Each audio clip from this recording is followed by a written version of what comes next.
There are 3 easy steps in creating your resume link. Let me show you how. Step 1. Register. Go to www.jobs180.com using any browser and click Register Now. Fill out all the information needed. In choosing your resume link, use your full name so that it looks professional and it's easy to recall by potential employers. For example, Antonio Juan de la Cruz.jobs180.com. Step 2. Create and design. When creating your resume, make sure to complete your personal information and upload your profile picture. One of the highlights of the resume link is the portfolio section. In the portfolio section, you can show off your skills by uploading samples of your work like documents, pictures, videos, and your social media links. Your resume link also features different themes and you can upload a cover photo. This is a combination of a cover letter and a social network cover photo. Here is an example. You can also download a copy of your resume link and print it.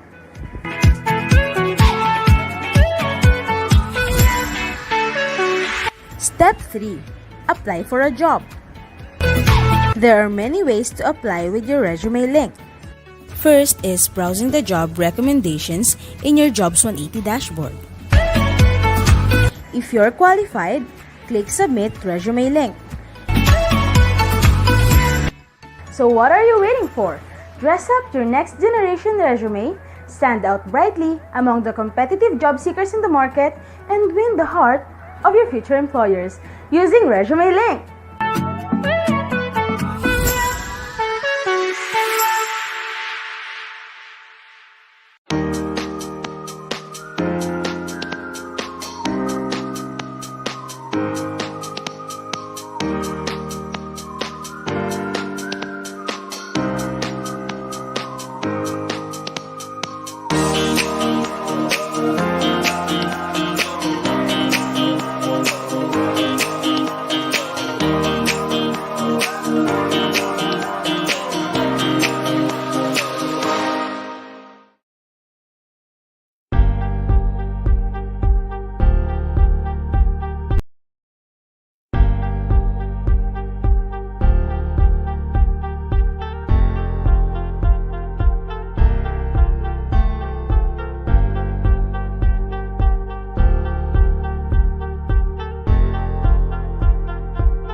Friday, people. Welcome to Marketing Me Live. So today we are live at Divine Word College of Legazpi.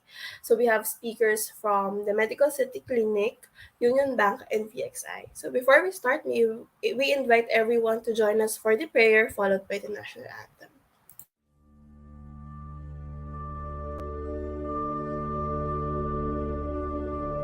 Praise God from whom all blessings flow.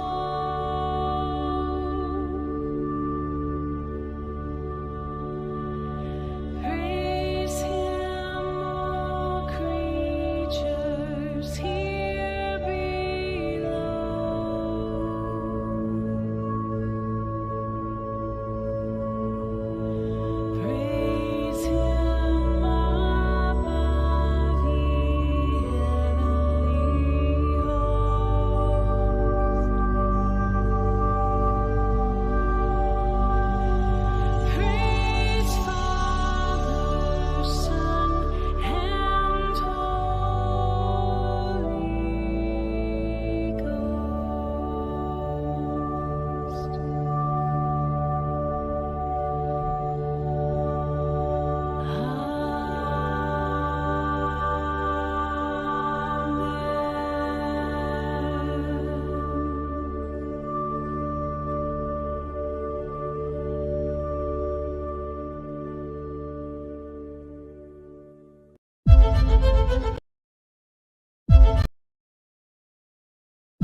mga kababayan, ang pambansang awit ng Pilipinas.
All right, so thank you for that. So before we begin, we'd like to call Reverend Father Bernardo Orcolera, SVD RGC, Director for the Admissions, Guidance, and Testing Center, to give us the opening remarks.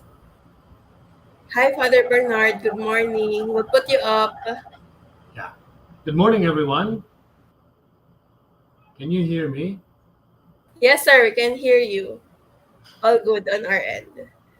Okay. So, anyway, thank you very much for finally, after 2 years, we now have again this one. Actually, we had this also last year, pala, no? And we have not stopped providing this service. And this year, we thought of now accepting reality. This is now the career orientation webinar. Before we used to call it a seminar, but now it's a webinar. So it's not COS1, but COW1. So it's COW1. No? And this is our first, as we gradually leave the pandemic times. Many people are no longer wearing their masks.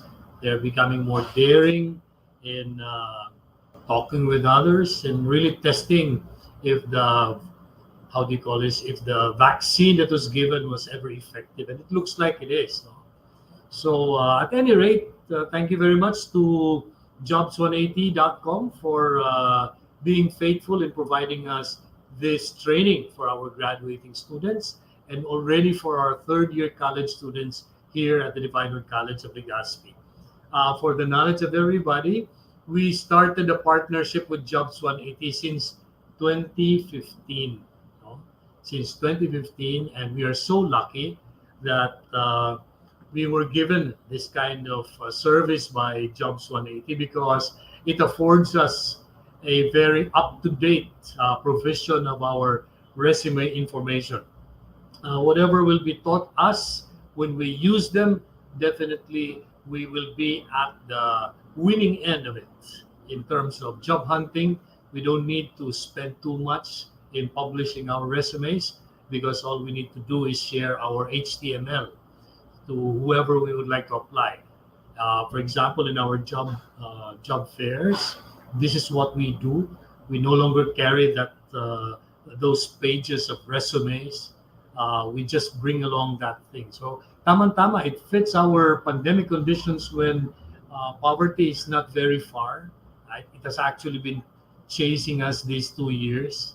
Some of us really went through very difficult times, and it's good that we have Jobs 180 continuing to provide us this service because it has lessened our expenses in terms of job hunting. And I know it can also bring out the best in us, being very creative in terms of knowing how to present ourselves when we are asking to be taken in, to be part of a company. So all graduating students and all third year students, I wish you all the best in this period that we have set for you so that you'll be able to keep the vision of success, pursue it to the best and with the best that you have, And I would like to believe God's blessings on us will not be very far behind. He will always be our anchor. He will always be our guide and inspiration. So again, Ma'am Beng, before I forget, to everyone here at AGTC who has helped make this activity a success after it has been threatened by the typhoon last time. And now finally the sun is bright, and I hope everybody has prepared well himself or herself for this activity. And to all the resource persons, maraming salamat sa inyong pagbabahagi sa amin ng inyong mga kaalaman, ng inyong pagkatao, ng inyong kakayanan para kami rin maging katulad ninyo in God's time. So again, greeting everybody all the success for this activity, and may the Lord always be with us. Thank you very much and good morning. Thank you for that, Father Bernard. Appreciate taking the time po to grace this event. Thank you, Father.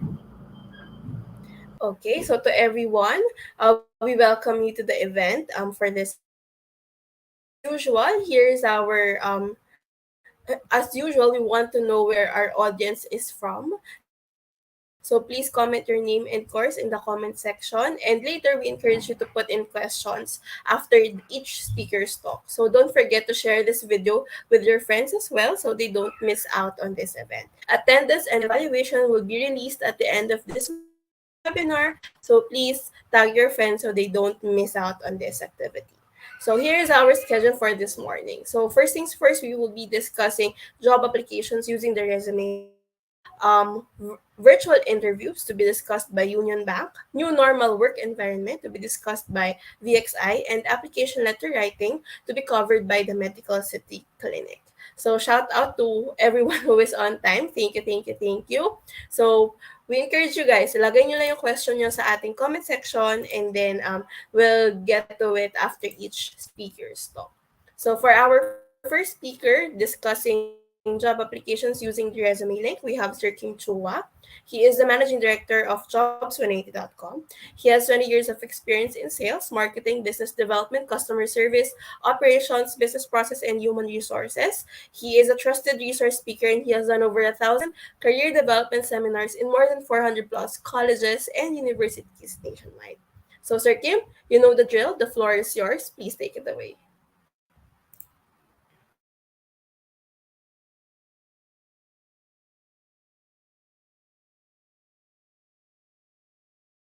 How to make a job-winning resume. Yan. A lot of you are now looking for a job and exploring for the next chapter in your life. I hope that this session will be able to help you. No? Not only you, but the people that you know that needs help in terms of how to make a job-winning resume. Yan. So yan na tinatawag nating resume link. A lot of platforms right now, mga online platforms are being offered left and right. But for you to know paano to magiging job-winning tool or job-winning resume to, meron akong checklist. So go with me, no, with all these checklists. Your checklist should include the following. Number one, kailangan mag-stand out ka. When you look for a job, you have to be able to stand out. Because if you're not going to be able to stand out, then I think you'll just be part of the crowd. You'll be one of the next applicant na wala lang, na hindi mo mapapansin.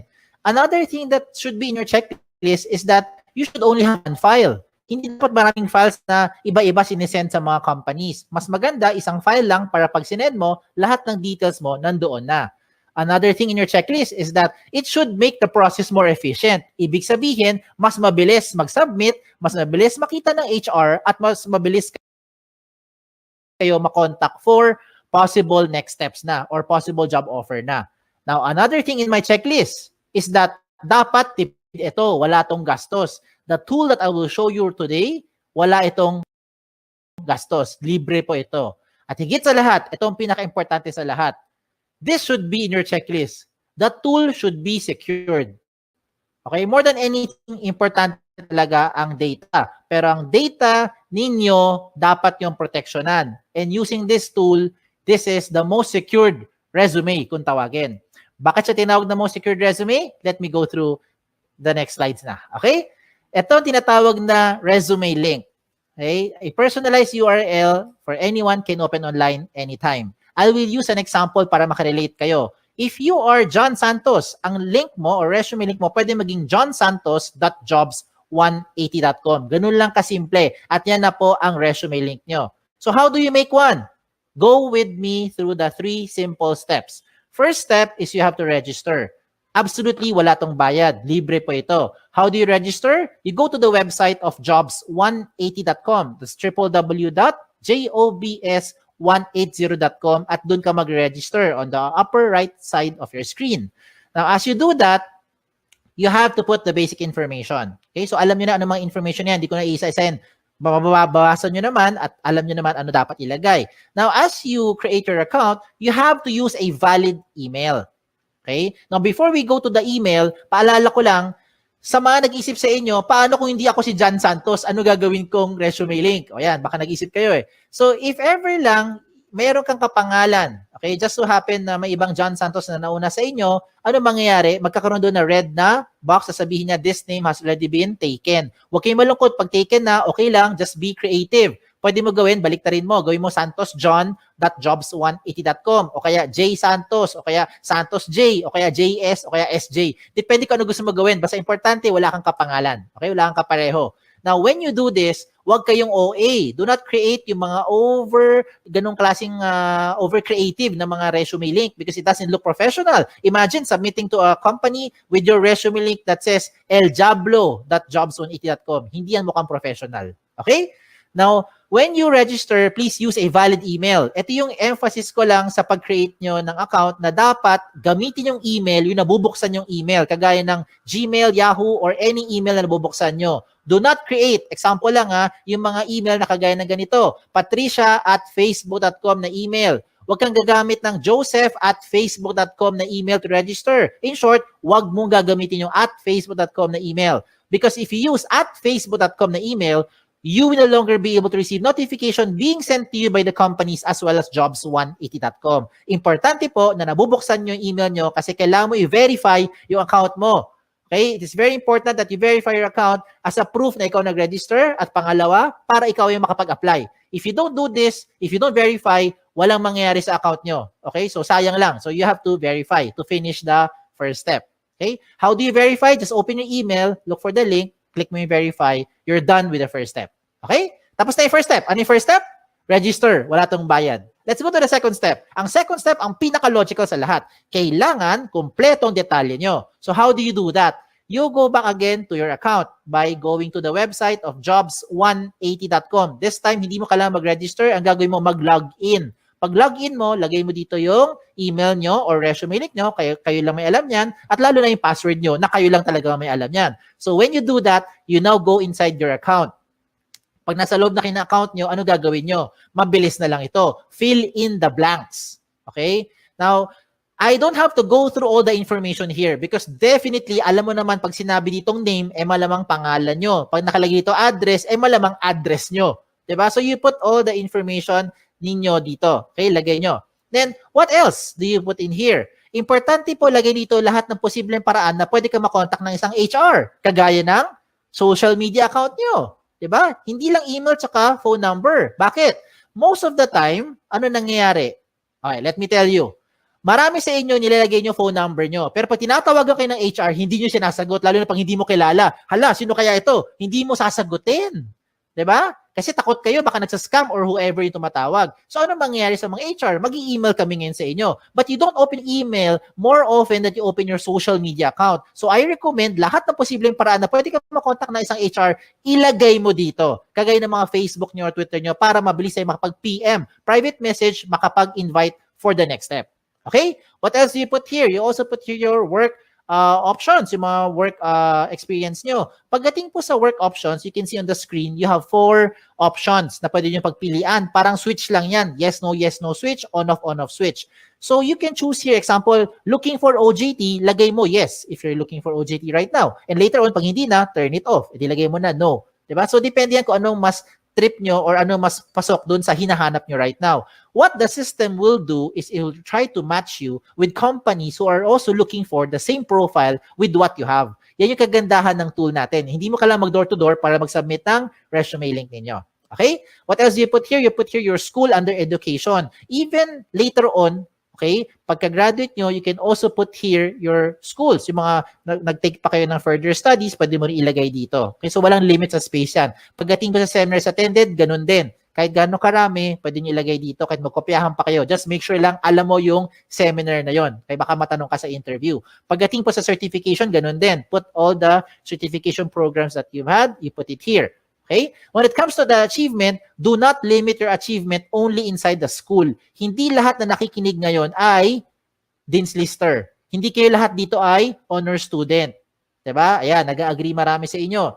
So, hindi lang po ang achievement nakabase sa academic excellence. Some of you are student leaders. So, if you're active sa school, you also put it here kung ano yung mga pinagkakaabalahan nyo. And hindi lang sa loob ng school, even outside the school. If you're active in your barangay, halimbawa, isa kang tanod, ilagay mo dyan. Diba? Yan yung mga achievement ninyo. So you put it here. Bakit? Because what you're doing now is you're trying to market yourself more effectively to that prospective company. Okay? Now, when it comes to the skills and languages, ito yung common observation namin mga HR. Pagdating sa skills, nilalagay mo lang na skills yung mga umiikot lang sa course nyo. Hindi porkat communication arts ang course mo, com arts lang ang skills na alam mo. Hindi porkat engineering ang course mo, ang alam mo lang na skill ay engineering. Hindi porkat tourism or HRM ang course mo, ang alam mo lang na skill ay pang tourism at pang HRM. Maybe some of you are into multimedia, into photography, into videography, into something else, arts, crafts, whatever. Lahat ng yan, skills nyo yan. Remember, what you're doing here is you're marketing yourself more effectively. Kaya kung ako sa inyo, ilagay mo dito lahat ng skills na alam ninyo. Pagdating po sa languages, ganun din. Huwag mong ilimit yan sa dalawang lengguwahe lang. Because I'm sure alam nyo na yung dalawa. Kung dalawa lang talaga alam nyo din, dalawa lang. Ano tong dalawang to? English and Tagalog or Filipino. Okay? Now, if you know other local dialect, Bisaya, Kapampangan, Sabacano, Ilonggo, you can also put it here. If you know foreign languages, German, French, Chinese, Japanese, diba, Korean, pwede mo ilagay dyan. Okay? Walang limit sa space yan. When it comes to the references, sigurado ko yung mga references nyo, kilala nyo. Ang malaking tanong dito kayo ba'y kilala nila? Sana oo, di ba? Kasi madalas pag tumatawag kami sa mga references nyo, hindi kayo maalala. So please tell them, ginawa nyo silang reference para at least they know what to tell about you. Okay? Now at this point, to make your life easier, kung sakali lang nakagawa ka na ng resume nyo in your Word file or maybe in your doc file, depende kung anong file nyo, PDF file, whatever file you have. Kung nakagawa ka na ng resume nyo, simple na lang. Just copy all the information inside dito. No, ilagay mo sa loob ng resume link. Just transfer them here inside the resume link para maging secured yung data nyo. Okay? Kung bakit secured, I'll tell you as we go along. Okay? So yung mga sinabi ko, I think alam nyo na yan. Alam nyo na yan. Okay? Itong mga susunod kong papakita, ito yung mga amazing na portion. Let me start with the portfolio section. Ano yung portfolio section?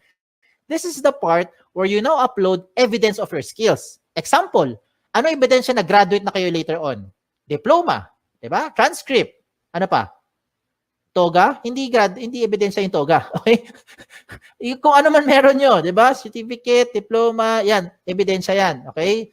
Kung transcript of records is evidence na graduate na kayo. Ano ebidensya na wala kayong criminal record? NBA clearance, police clearance, diba? Ano ebidensya na pwede ka pumunta sa ibang bansa? Passport, visa, lahat ng mga sinasabi mong mga skills mo or yung mga what you're claiming that you know, you can now support them here sa portfolio section by showing those documents. Diba? Anong ebidensya na ikaw ay healthy? Meron kang medical clearance. Anong ebidensya na pwede kang mag-drive ng sasakyan? Meron kang driver's license. Diba? So gets nyo na yung sinasabi ko. Ang point ko lang is you can now put the things here to support yung claim nyo of your skills. Now, you're starting to think, Sir, kung pare-pareho naman kaming graduate sa school namin, pare-pareho kami magkakaklase, same yung course namin, same yung school, same yung teachers, same yung curriculum, pare-pareho lang naman kami lahat, walang experience sa trabaho, how will we stand out? Ayan, di ba? Okay, ito ngayon yung isang magandang recommendation ko sa inyo on how you now stand out. You get your smartphones. Kunin mo yung mga smartphones nyo. Kung wala, manghiram sa kaibigan. Okay, hiram mo sa kaibigan mo. I-record mo yung selfie video mo. You say something interesting about yourself. Record it in about 30 seconds to 1 minute lang. Huwag na masyadong mahaba. Ano gagawin mo? Pretend that you are being interviewed by the HR. So you answer basic questions like, tell me something about yourself. O, di ba? Ano yung mga gasgas sa tanong natin? Why should we hire you? O di ba? Just imagine na tinanong ka ng HR at sasagutin mo na lang siya. Ang maganda lang ngayon, recorded mo. So kung di mo type yung sagot, edi delete mo. Pag type mo, you save it. Then you upload it sa YouTube or sa Vimeo. Maraming mga video channel na libre, mga video converter sa online. Hanapin mo lang. And when you're done, you put that video link doon sa portfolio section nyo. O di ba? This time, it will definitely make you stand out because depende na to sa diskarte mo on how you're going to present yourself. Okay? So I leave it up to you on how you do that. Now, another thing for you to do, na sure akong hindi to makokopya ng classmate mo, ay yung picture mo. Diba? So you put your profile picture here. Now, when it comes to the picture, hindi kailangan sobrang formal na formal. Hindi kailangan pumunta sa studio. Huwag na kayo gumastos. Ang importante dito, tumingin kayo sa camera. Plain background. Okay? Plain background, tumingin kayo sa camera. Wear something, of course, wear something decent. Okay? Do not upload profile pictures that look like the right side of your screen. Yung mga sample na yan, hindi po maganda example yan. Okay? So, huwag kayo maglagay ng mga kasi mga sample ng profile picture. Now, another good thing pa that will make you stand out using the resume link is your cover photo. Yes! A picture paints 1,000 words. Yan ang kasabihan na very, very applicable dito. A lot of you who are listening today, hindi kayo gifted with writing skills. Hirap kayo express ang inyong feelings at inyong thoughts into words. Hindi mo ma-type, hindi mo ma-sulat. Tama? Hirap tayo eh. Bakit? Hindi natural sa atin yan. Pero pagdating sa picture, kaya mo i-express yung inyong personality. Look at the examples I'm showing you. Look at the one on the left. Ano siya? Isa siyang ophthalmologist or optometrist. Sabi naman ng iba, eye expert. Di ba? Yung sa kanan, ano siya? Sabi ng iba, sir, parang IT. Sir, techie siguro kasi maraming gadget, pati stapler, gadget niya. Diba? Halimbawa, o sabi ng iba naman, sir, parang makalat. O depende na kung how you are going to interpret it. But now, the way I see it, itong taong to, multitasker. Okay? Another good example I'm showing you is this one. Someone from psychology, someone from neurologies, or maybe someone who knows left and right. Ganun lang kasimple. No? So depende yan how you're going to express yourself. Okay? Another good example pa, ito. Itong person na to, ang gusto niya sabihin, there's no shortcut to success. You will be able to reach your goal by taking one step at a time.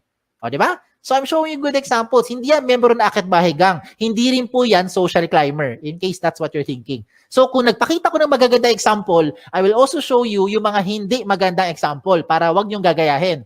Huwag kayong magpapaka-misteryoso. Okay, make sure you put your picture there. Okay, kasi maraming pangalan ngayon interchangeable. Ako mismo, guilty ako dyan. My name is Kim.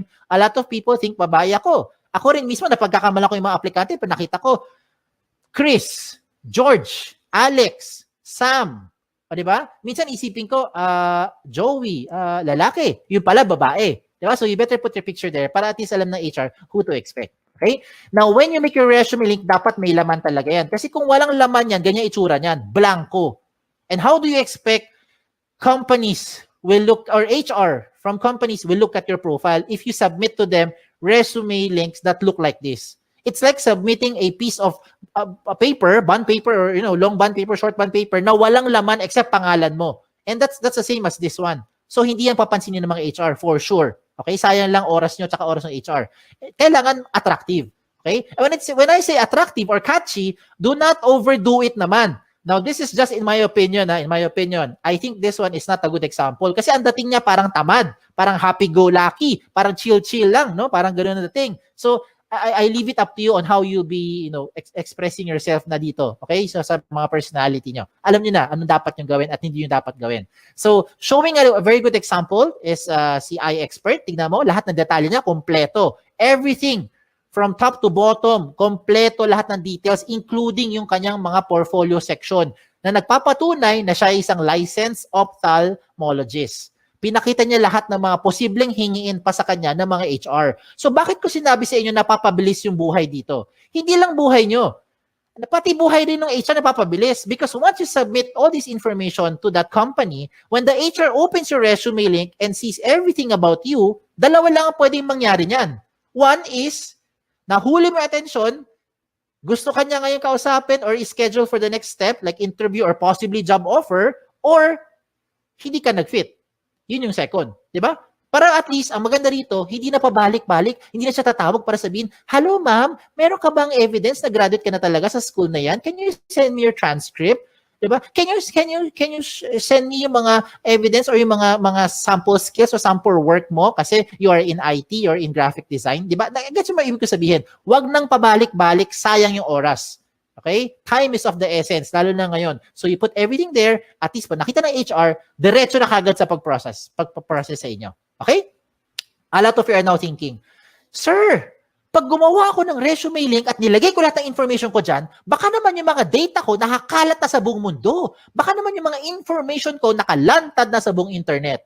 The answer is, no. Kaya nga siya tinawag na the most secured resume. Okay? Bakit siya tinawag na most secured resume? Because you have the ultimate control over your privacy settings. Follow the screen.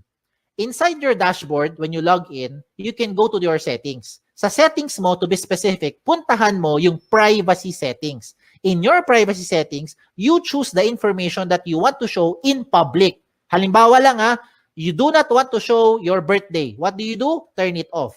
Ayaw mo pakita yung address mo. What do? Turn it off. Ayaw mo pakita ang inyong references. What do? Turn it off. So lahat na naka-off, hindi lalabas sa public. At sino may control niyan? Kayo lang. O, di ba? Ang maganda pa rito, real-time update yan. Halimbawa, today, you decide not to show your birthday, your address, and references. And then 5 minutes later, you decide, sige, pakita ko na nga birthday ko. Turn it on. Real-time. 5 minutes later, the moment you save your settings, lahat ng binigyan mo ng resume link, updated na rin sila real-time. As in real-time. Di ba? Ayos, di ba? Sige, tuloy natin. Tuloy pa natin to. So, reminders ko na lang sa mga late na dumating or kakakinig lang, when you make your resume link, make sure that your profile is interesting and attractive. Okay? Wag OA. Iba yung over naman yun. No? Wag naman ganun. So, make sure it's attractive, it's catchy. Complete all the information, especially your contact details. Kasi sayang naman lahat ng ginawa mo, nahuli mo attention, hindi ka makontak ng HR. So, better make sure nandyan yung mga contact details na updated. Okay? So, yan. So, tapos na tayo sa 2 steps. Last step na lang. Ano yung first step? Recap lang. First step is register. Wala tong bayad. Libre po yan. Second step is for you to complete the information. Yan ang pinaka-logical. And the last step now is for you to submit. So, you're now thinking, okay ito paano ko gagamitin ngayon yung resume link? Bigyan kita ng iba-ibang paraan. Okay, lahat ito practical application para makarelate kayo. Unang option, pumunta ka sa website ng jobs180.com. That's www.jobs180.com and that's where you now start to look for companies. Type the companies that you're looking for. Pag may lumabas, edi good. Pag walang lumabas, edi wala. Okay, huwag din pilitin. Okay? Now, you can also see there a lot of companies, a lot of company logos that you can shop around, you can choose, learn about the company, and if you want to be part of the company, I recommend you submit your resume link kahit na hindi ka pa qualified. Let me repeat what I've just said. If you want to be part of an organization, if you want to be part of that company, even if you are not yet qualified, I recommend you give your resume link to that company. Bakit? Imagine, kung ngayong hapon, ngayong araw, nag-submit ka ng resume link sa isang kumpanya na naghahanap ng 3 years experience na aplikante. Wala ka pang 3 years experience. Okay lang. Because nabigay mo na yung resume link mo sa kanya, pagdating ng 2024, siguro naman by that time, meron ka ng 3 years experience, di ba? Kasi nag-work ka na ngayon, by 2021. By 2024, may 3 years experience ka na, pwede ka na ma-qualify dun sa position in-applyan mo. And you never know. That company might just contact you later on, provided that your details are still updated. So you have to update those information real time. Ayos ba? Ayos, di ba? Wala nang pabalik-balik. Hindi mo na kailangan magbalik-balik dun sa kumpanya para sabihin, nag-apply po ko sa inyo last year. Ako po yung OJT nyo 3 months ago. Wala nang ganun. Okay? Another practical application. When you submit your resumes through email, how do you do that? Madalas, ito ginagawa natin. Mag-email tayo, sasabihin natin, Dear HR Manager, I would like to apply for the following position and this is my resume. Ano gagawin nyo? I-attach mo yung Word file mo or PDF file mo. Tama? If that is how you're doing it, wag mo nang gawin yon. Wag ka na mag-attach ng anything sa email. Pampabagal lang yan, tsaka makaluma na yung style na yan. Bakit ko sinabi yon? Kasi hindi mo na kailangan talaga mag-attach ng anything. Ang gagawin mo, i-type mo na lang doon sa email mo yung resume link mo. Example, Dear HR Manager, I would like to apply for the following position. And this is my resume. In this example, Antonio Juan de la Cruz, 01.jobs180.com.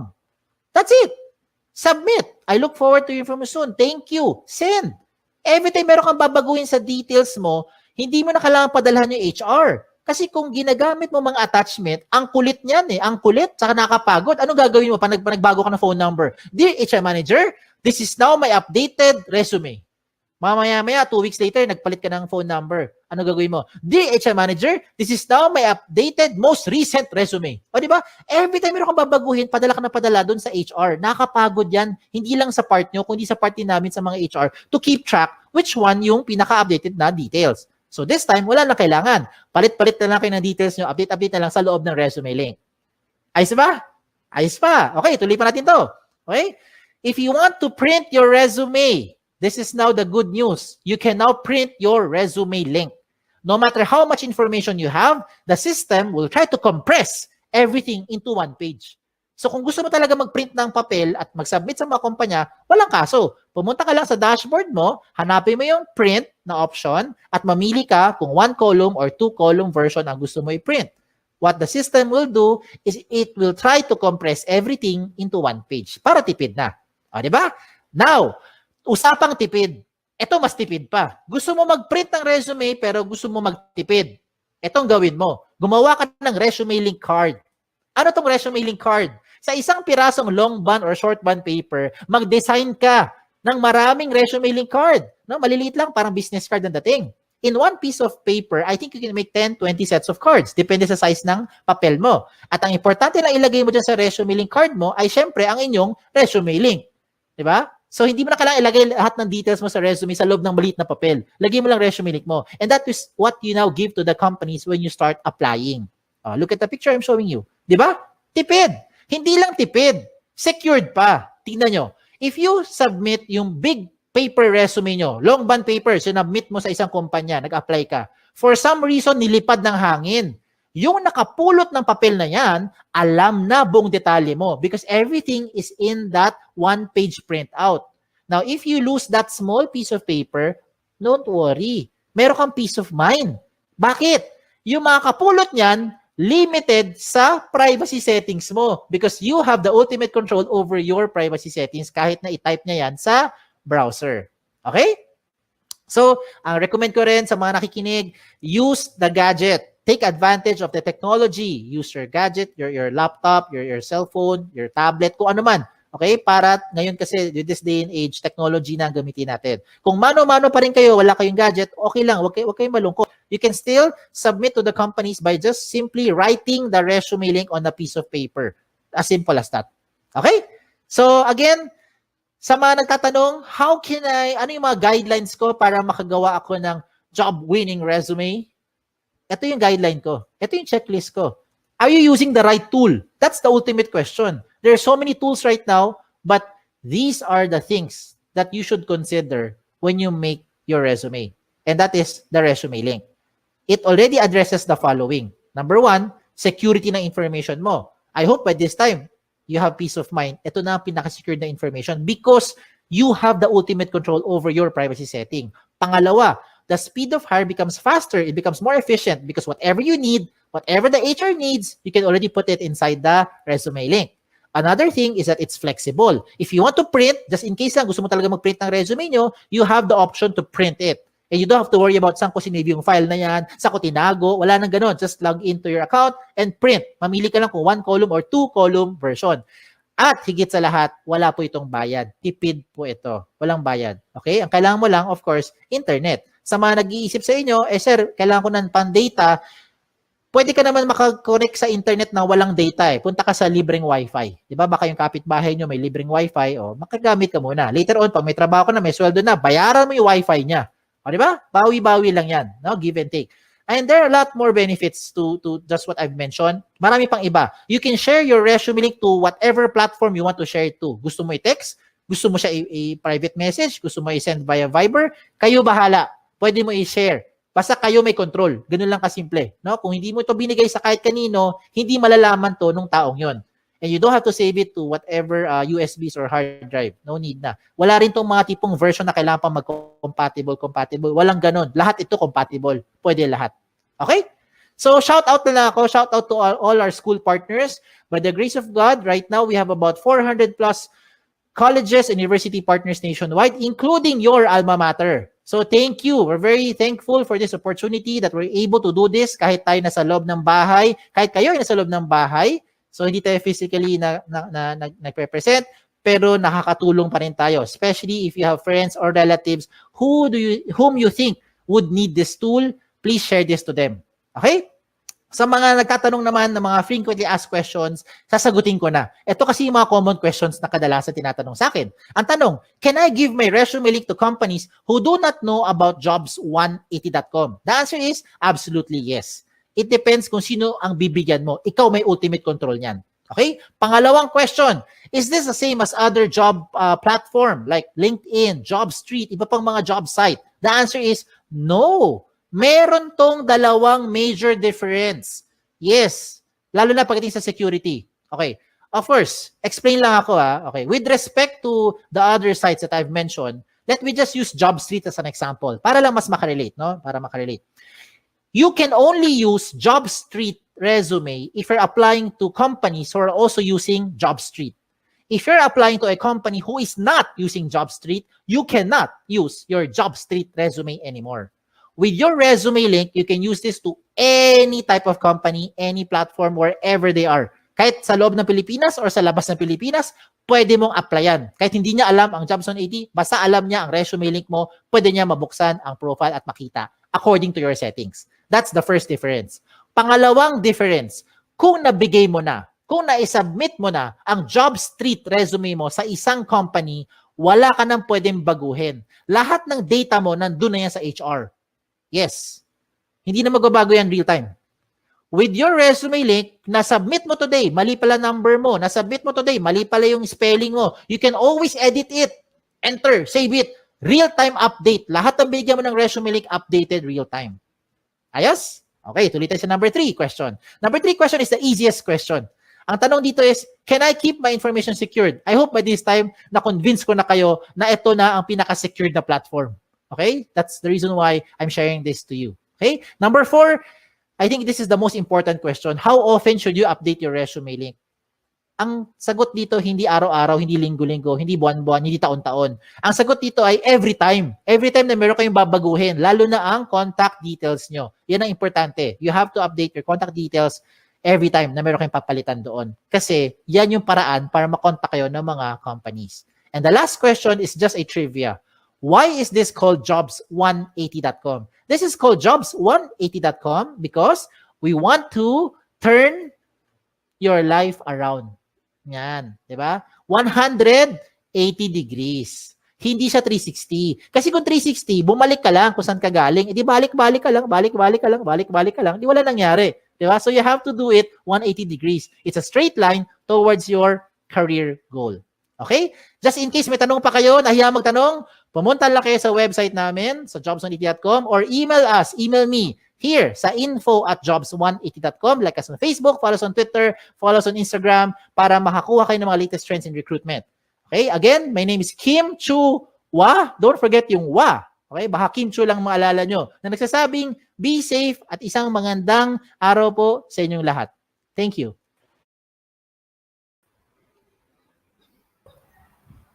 Thank you for that, Sir Kim. So right now, we will open the floor for questions.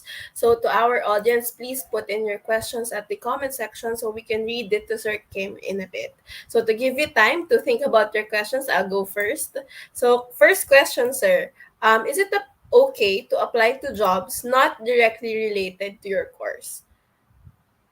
Of course, it's okay to apply to any job as long as number one, you have to do your research about the position and the responsibilities that you are entering into, no? So, alamin nyo muna kung ano yung papasukin natin, hindi yung click lang ng click tapos bahala na kung sino yung unang tumawag, di ba? So, you have to do your research about the company, research about the position, and the responsibilities for that position.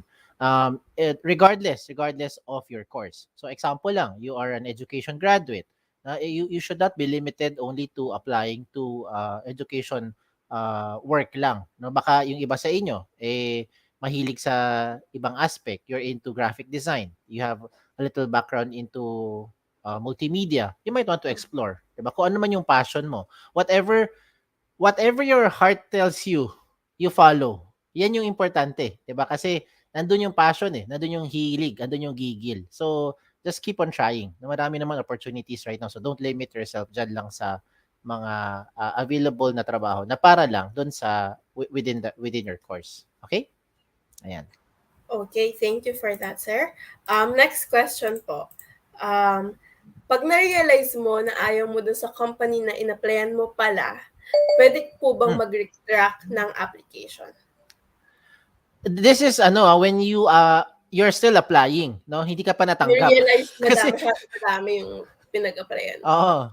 Kasi magkaiba yung natanggap ka na tapos in the middle while you're working, doon mo gusto baguhin yung buhay mo, 'di ba? So, sige, doon tayo sa question ni Ma'am Shari na you have applied to several companies and later on you realize that some of the companies you applied to medyo nagkaroon ka ng change of heart, no? Hindi ka na interesado i-pursue. What will happen next? The good thing with the resume link is that when you use this tool to apply online, there's also a functionality inside your dashboard sa job seeker, no? As you log into your account, meron doon portion that you can withdraw your application to the specific position that you applied to.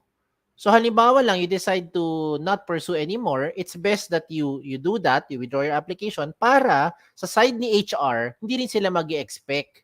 'Di ba? Hindi rin sila aasa. No, makita nila na the applicant has already withdrawn yung kanyang application. Ayun. Na wag niyo naman gawin na parang lahat a-applyan niyo, click ng click ng click ng click tapos lahat din eventually withdraw. 'Di ba? Wag naman tayo mag-trigger happy, 'di ba? So again, do the best practice pa rin.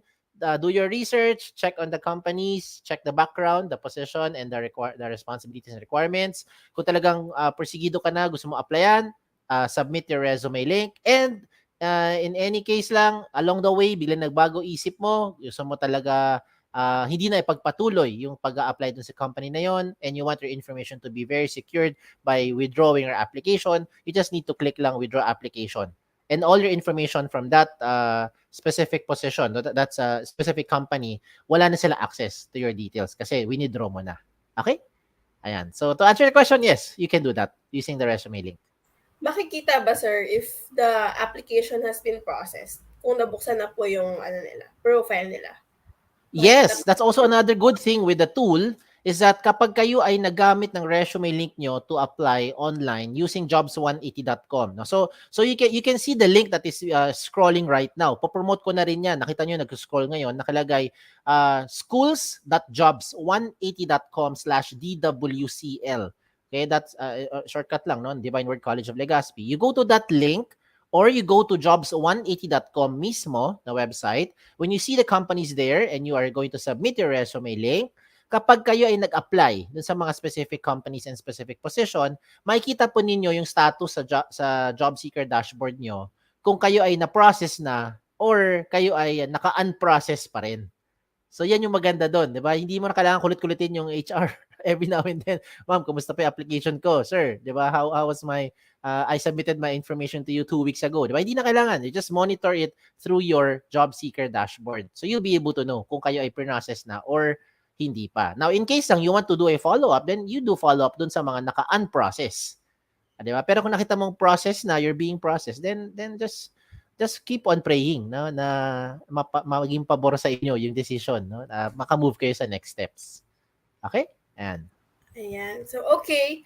Ayan. So, to our audience, if you still have questions and you're shy to put it in the comment section, pwede nyo kami i-message facebook.com/jobs180. PM nyo lang kami and we'll try to reply. Ayan. Sir Kim, thank you for joining. We have no more time. We will move on to the next speaker. Thank you. And be safe, everyone. Thank you, sir. Ayan. So, next up, so here with us to discuss virtual interviews, we have Miss Beverly and B. Rona, Senior Talent Acquisition Officer over at UnionBank. Ms. Bea is an experienced talent acquisition officer with a demonstrated history of working in the banking industry. She has 11 years of experience in talent acquisition, sourcing, and recruitment marketing, coming from various industries, but in the last 8 years focusing on banking and financial services. She is a graduate of De La Salle University, Manila, finishing a degree in marketing management and communication arts. At present, she is also part of the talent acquisition team of Union Bank, enabling talents to hashtag own their future. So, Miss Beverly Ann, Miss Bev, Miss Bea. Ayan, Bea pala. Yes. Sinabi ko, ma'am. Ayan. Ma'am, if you're ready, can we test your deck? Ayan, it's up na po. So, ma'am, you know the drill. So, I'll give you time to present and then I'll come back for Q&A after 20 minutes. Ayan. Miss Bea, All you right. have the floor. Thank you. Okay. Thank you, Miss Shane. So, good morning, everyone. Again, I'm Bea from the talent acquisition team of Union Bank. And in Union Bank, I primarily handle academic, student org, and community partnerships. No, I also handle the student mentoring program or the internship program of the bank alongside my co-program manager, and also the lead management trainee program of the bank. No, the hiring for that. Given the nature of my work, I have been talking to, interviewing, and working with a lot of students and fresh graduates, no, in the past years. So, narinig ko na lahat ng posibleng sagot. So, I have heard all the answers, both the good and the bad, the inspiring and the memorized. Yes, unfortunately, we know when answers are memorized or when something is being read, no. So today I'll help you out on that. No, I am here today to share some tips on how to answer different types of questions, of interview questions rather. No, katulad ng mga na-mention ni Sir Kim kanina, like tell me about yourself, why should we hire you, and the like tips on how to be able to answer that in the best way possible. So yeah, so let's press start on virtual interviews. Hi, first off, tell me something about yourself. That is usually the universal question, or something to start the conversation with, and to start it up. No, so I know the tendency for this one is to be robotic about it and share just what is on your CV, but recruiters would appreciate it if you you share something a little bit about yourself so that is not in your CV. Sometimes merong mga recruiters na pagod na yan. I mean, I read your CV, I know what you can do. They would add something to the question no, na parang tell me something about yourself that is not in your CV. So at least when you do it this way, you're better prepared, no? So if you want to share something that is still part of your CV that you want to highlight, that's okay, but keep it short, no? So you can focus on painting a picture of yourself, no, and sharing something that is not in your CV. Nga. So for example, after you share your educational background, yung work experience mo, maybe in your internship, you can share about your hobbies and your interests because this actually gives us a lot of insight on the traits you've built so far, no? So for example, if you tell me now you play sports or you work out, it tells us that you have developed discipline somehow and dedication brought about by constant practice, no, of the sport or your workout program. For example, if you're the type of person that is inclined to arts and crafts, beyond being creative, syempre, that's pretty much obvious already. It tells us your learning agility or how determined you are to up your skill, no, or to learn new things, or really the perseverance to get that bit of piece of your artwork, the perfect way possible. And example, if you're a K-pop fan, I'm sure marami dito yan. It shows us how loyal you are, no? For example, how loyal you can be when you truly believe in something. So those are some of the things that we could get from when you tell us na, okay, I do this, I do that, I'm interested with this, I read books, I watch this type of shows, ganyan. So to close this part, coming from your hobbies and interests, you may highlight certain skills and capabilities that you've built with these experiences, or katulad nun, values and traits like being disciplined, being perseverance, being loyal, and bridge it to how these traits can be useful for the role that you're being considered for. Ayan. So, i-relate niyo siya back to the position so that the interviewer will know na, okay, I'll take this away, I'll do the questioning again. Parang binabalik mo sa kanya yung bola kumbaga. So that is one way to answer that question. No? You can tell me something about yourself. So again, share something that is not on your CV. Share a little bit about you, your hobbies and interests, what you're inclined to do, what you like watching maybe or reading and the like. No? And share your skills. No? Balik nyo pa rin sa interview as much as you can, highlight what you're good at, what you're capable of. Ayan. Next question is what are your strengths and weaknesses naman? So, usually, for this one, no, before I go to the tips on how to do this, no, I would like to mention that there are questions that you need to do a little reflection on, no, and some pre-work so you would not be caught off guard.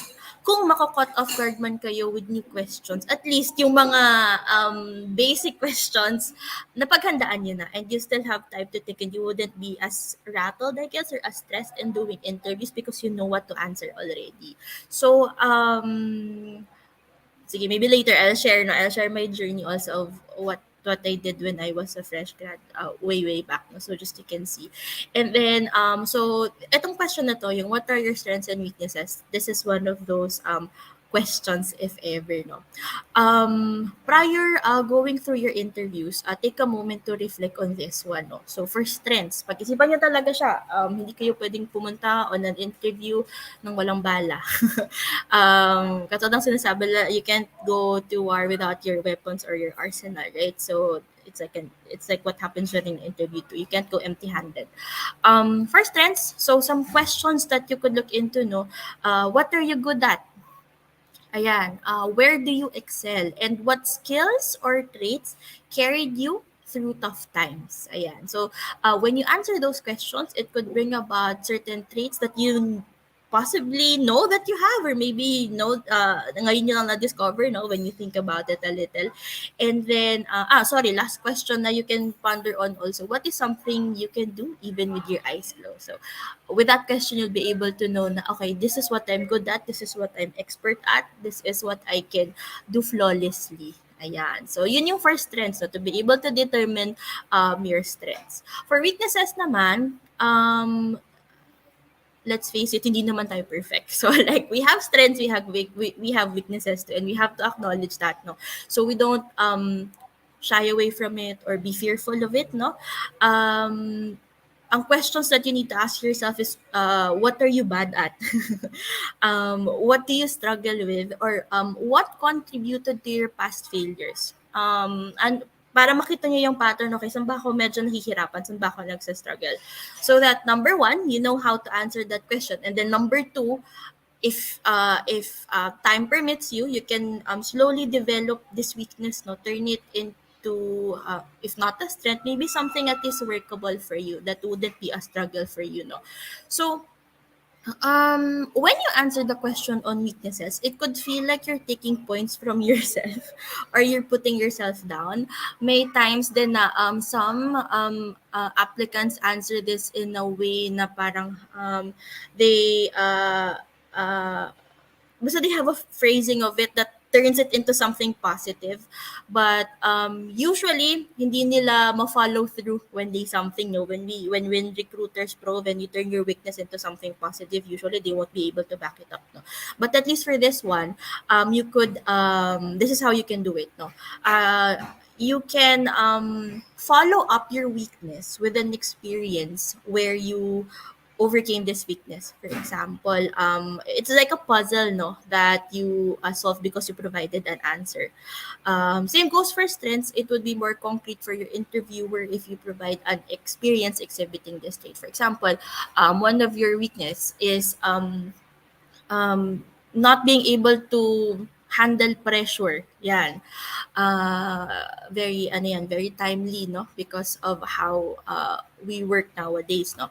Being able not to handle pressure, so you tell that to your recruiter, no. So again, parang sasabihin ng recruiter, medyo fast-paced environment kami, medyo the work that we do would have high level of pressure at certain times. So maiisip agad yun ng interviewer niyo kapag sinabi niyo, I'm not able to adapt to pressure. But when you say, I am not able to adapt pressure, but I had this experience when I had multiple projects that I needed to submit, and I was very pressured. I didn't know what to do. I took a moment, I paused a little, and I reorganized and started prioritizing or creating a timeline of a schedule so that I could work through all the projects in a timely manner. So doon parang lalabas, okay, so coming from that, uh, you figured out, or maybe you saw that time management or being able to prioritize is a skill you've developed from that weakness, no, something like that. So yun, again, it questions like this would take time to reflect, so reflect on it before your interviews, before you click apply, before you click apply to positions, all positions that you see, no, take time to reflect as well. Next question is, can you tell me about your work? So most of you will be coming in fresh graduates, more or less, no? So this could pertain to your internship experience, or if you are a working student, then your part-time work. You can highlight that. You may start sharing the essential details of your work, like your position, how many months or years you've been in the role, a very brief summary of what you do, maybe highlight two to three um, job descriptions or job points or responsibilities that have been given to you. And lastly, something that is often forgotten is to share an achievement, no, from the work that you did or goals that you achieved, no. It could be a project that you've completed during your internship. Much better if you can include metrics, if you can include KPIs and percentages to have a more concrete picture of your performance. So for example, internship, naku, wala namang binigay sa amin, puro lang naman documentation and filing. You can still turn that around. So for example, you quantify it. So when I came in, I was tasked to organize, for example, 100, sige, laki natin, mga around 500 corporate client profiles, no? And then by the time that I finished, I was able to, for example, finish 500 in 1.5 months. And then I still had a few months left in my internship. So I exerted more effort to, I initiated to work on client profiles that are incoming or new. So something like that. Or maybe you can also be honest. I was given 500 company corporate client profiles to finish, but I was only able to finish 350. So that would be around 75%, no, of the goal that is given to me. But however, on top of my work, I was given this responsibility or this project to do, so I wasn't able to finish the 500. So something like that, no, at least you can your manager knows that you're transparent, you're honest as well, and that this is how you work, and how you are able to manage multiple responsibilities at a time. Possible follow-up questions would be, what did you struggle with? Ano yung mga nahirapan ko with your work? How is your relationship with your teammates and your boss? Culture fit, or being able to fit within the team, is as important as your skill set as well. Because if, for example, you're really good at something, no, but you can't jive with the team well, it could hurt the team rapport also, no. So it's an important thing that we look into as well. What is the feedback you've received from your work? And then a follow up to that could possibly be, how well did you take that feedback, you know? And then if you ask your boss right now about your performance, what do you think he would say? So for example, if you're in you finish your internship, or you're about to finish your internship, you know, have that one-on-one talk maybe with your supervisor or a mentor in your internship, and you know, have that small conversation na honest conversation with them na, how did I do, what can you say about my work, para during the interviews you can share this, you can share the feedback of your boss, or your supervisor during the interviews, no? So you could quantify it. Ayan. So yeah, feel free to like maybe take screenshots of this one, so you'd be guided, no? So it's okay. So at least you'd be more ready when it's time, no? I see that most of you are in your fourth year already, finishing or graduating next year. So this would be the perfect time to do the reflection kahit papano while you're doing your last requirements for school. Next is what are your goals? So this is another question where you need to do a little thinking. So for short term, envision something that you want to accomplish 6 months to 1 year from now. Maybe some answers I hear would be ano to be able to be part of your company yan mga ganyan, or they have goals to be able to finish this course or to be able to learn something new yan, may mga ganyan. For long term naman, where you see 5 to 10 years from now. So the more concrete, the better, no? If you could indicate a career path where you see yourself going, that would be really helpful for your interviewer because at least we know where you wanna go. So we have an idea where you want to thrive as well. Sometimes we ask this to a lot of fresh grads come to us not knowing what they want. I mean, that's understandable, no? But at least, when you apply in a company, you sort of figure out, okay, so this are, you see 10 positions and you see three that you like. So you kind of stick to that, no? Like when you see when they ask you, so where do you see yourself 5 to 10 years from now? For example, you applied for a sales position, so you can incorporate that answer, no? If it's something that you're passionate about, maybe you're very interested in, so you say that. So 5 to 10 years, when if ever I am given the chance to join this company, I would see myself in a higher ranking role in the sales group, maybe handling people of my own and the like. Usually 5 to 10 years time you're expected to handle leadership roles already. So you can incorporate that na somehow, no, long term. So yun, that's insights that we get when we ask for your goals, no. So for long term yan, that's definitely something that would help us out. And then yeah, so yun yung goal, something to reflect about, also something that you want to achieve. Dito rin namin nakikita, okay, a family oriented person because you want to help your family, build a house for them, and then you also want to have your own and the like. You want to work abroad, ganyan. So yun, that's we see those things also, no, here in your goals and how far you've planned for yourself, more or less, no. Ayan. Eto, I think this would be the last question that no, the medyo cliche that may or you may or may not have been asked already when you were in your internship is, why should we hire you?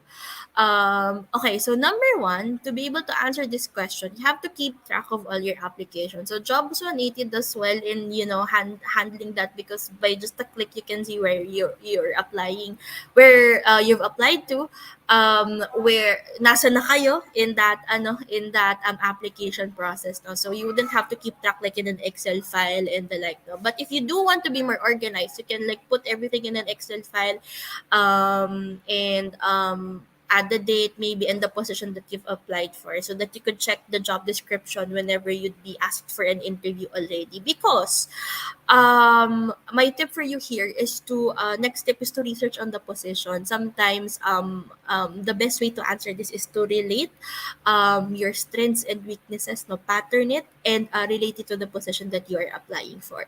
So it would be a good way to sell yourself, and it would be a good way for the recruiter to know to okay, so this person has this type of traits. Remind the interviewer, remind the recruiter that I have this, I can do this, and this is what I can do when you consider me for this position. So interviews is kind of like selling yourself too. So take advantage of questions like this. Do not be scared of questions like this, but rather take advantage of it, so that you'll be able to leverage yourself. No, yeah. So research on the position, know the duties and responsibilities.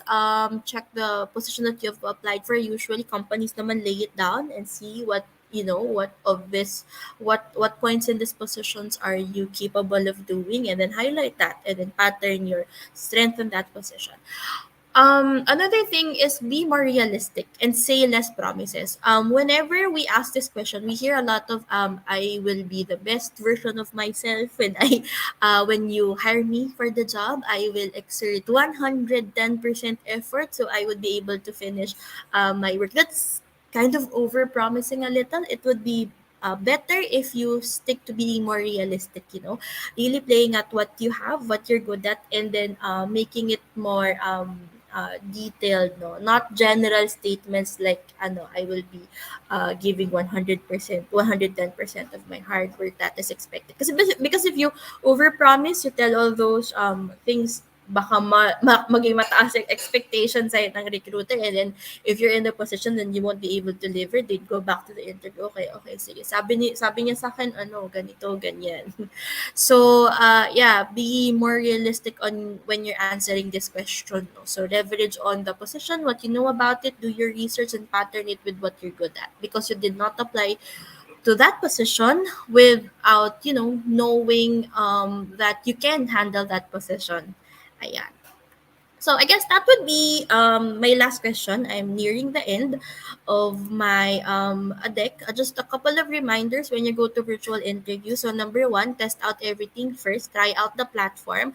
I'm sure by now you're familiar with Zoom, with Teams, with Google Meet, with all these platforms now. But still try it out. Make sure your laptop or your desktop or your phone maybe is capable of handling such platforms. Test your camera, your mic, and prepare backup tools just in case you wouldn't something malfunctions. No, Murphy's law nga, like whatever could go wrong would go wrong. No, in important periods. No, usually pag interviews, we have had candidates who came in 5 to 10 minutes late because of troubleshooting their devices and the like. So better prepare for anything, and always come siguro mga or be ready 30 minutes before if kaya, and then try to jump in the platform already mga 15 to 10 minutes or 10 to 15 minutes of your interview para medyo alam mo yun, the interviewer would say ay okay, the person is waiting na, the person is early, ganyan. And then back up also with data. For example, if magka-problem si Wi-Fi nyo, at least you have data available that you can use. And then next is prepare but don't memorize. So um as mentioned, though, we do know if you are reading into something, or if you're saying something that you know by your head already. We see, because when you memorize something and you deliver it, it has like a different tone. So we nakikita namin na okay, so medyo memorize yung answers niya, and then when you probe further, medyo makakat off guard ka, because you know what to say but you don't know how to back it up, no, so medyo makikita siya. So it would really be helpful if you take time to reflect, no, and think of all the possible interview questions that may be asked of you, and write your answers maybe in bullet point, para hindi kayo masanay na na nagsasabi ng paragraph, no, para at least it would still appear natural, and it would still be more spontaneous, no, when you deliver it. And then just practice answering it loudly. That's much better, no, para at least nakikita nyo how you'll be able to deliver it in real time, apart from practicing it in your head. No, one thing that I did when I had my when I was a fresh graduate and I had like this barrage of interviews, is that I had a notebook with me, and then I write down all these questions. Yan, what are your strengths and weaknesses? I highlight that too, and I have bullet points on how to answer that. So on my way to the interview, I read it. Yung travel time, yun, I read it to refresh, and para hindi ko maramdaman yung kaba. Alam niyo yun. So at least mas focused ako on like preparing for the interview rather than being scared of the interview. Ayan. So write it all down in a notebook or maybe in your phone, something that's easily accessible. But if you could write it down, much better, kasi the memory retention is different when you write it down as to compared when you're typing it, no. So ayan, it could be much more helpful. And baka therapeutic pa rin medyo isulat niya siya. So yan. Take time to reflect, and read and reread, and just be familiar with your answers until just time that during your interview it just comes spontaneously from you, no, and it doesn't sound memorized, but at least it's more than na memorize ng brain nyo, memorize din ng heart nyo, because it's coming from you na talaga. It's not something na you just know in your head. And then next, only include what you can explain. So we see in resumes the seminars you've attended. Usually, sometimes we challenge these applicants. Okay, so you have your a seminar with this particular kunwari, AMLA. Can you share a bit about this when you had this like 4 years back already? Ayan. If it's not something that you can explain or you can back up with, take it out already. Just highlight things that are important in your CV, because when we see something interesting, we ask that, no, in your resume. So just leave what is leave the items that you can't explain, leave the items that are important. No? The seminars you can add two or three, but not everything. The courses that you've taken, you can I know you've taken multiple already. You can add just two or three highlights, no, something that you can remember. But don't list everything that you've attended since 20 and I don't know 2018 or something. Kasi mapupuno yung CV nyo and then you'll have a hard time, remembering everything. So, yun, some reminders also. And then lastly, I'd like to share with you some of the um, resources that we have in our UBP Accelerator platform. It's a learning platform launched in Aptitude. It's free. Just sign up and you can take some of these courses to help you better with your career journey, no, or maybe looking into positions. So meron ditong how to maximize your internship, how to build your profile, how to ace a virtual interview, another talk that delves on this one more, virtual interviews and the like. So ayan, UBP Accelerator, and then just look for virtual career conversations there. These are self-paced modules that you could take, no, or videos of our past talks that you can take and that could equip you, no, while you're preparing to have your first few interviews. And then lastly, I'd like to leave you with this quote. So it's a Japanese proverb: fall down 7 times, stand up eight. At your first application, you won't always get it on the first try. You won't get it sometimes after your 10th try. That is true, and it's something that we have to acknowledge as well. May mga swerte na first try pa lang, okay, hired na, okay, that's well and good. But for the majority, it wouldn't be as easy, no? I experienced it too. I had a lot of applications before I got to where I am right now. So, take the ones that you weren't hired for as practice. At least na prepare kayo on how to answer questions. The next time you have your interview, you're much more better, no? So if even if you fall down 7 times, the eighth try would probably be that position for you. So don't give up on that. Ayan. So be mentally prepared for rejections that you might face also. It's the hard part of job hunting, but it's something that we need to strengthen ourselves to be able to handle. Ayan. So yeah, so that is basically it. Thank you for your time today. Again, I'm Bea from the talent acquisition team of Union Bank. If you want to see the openings that we have, it would be in our Jobs on 80 link. We also have our careers website that you can look into to know more of the opportunities that we have. But more or less, the fresh cadre entry level positions that are in our Jobs on 80 link. And if you want to access our UBP Accelerator for you use virtual or to watch virtual career conversations, you can just type in UBP Accelerator, and yeah, it will be available in just a few clicks. So again, thank you so much.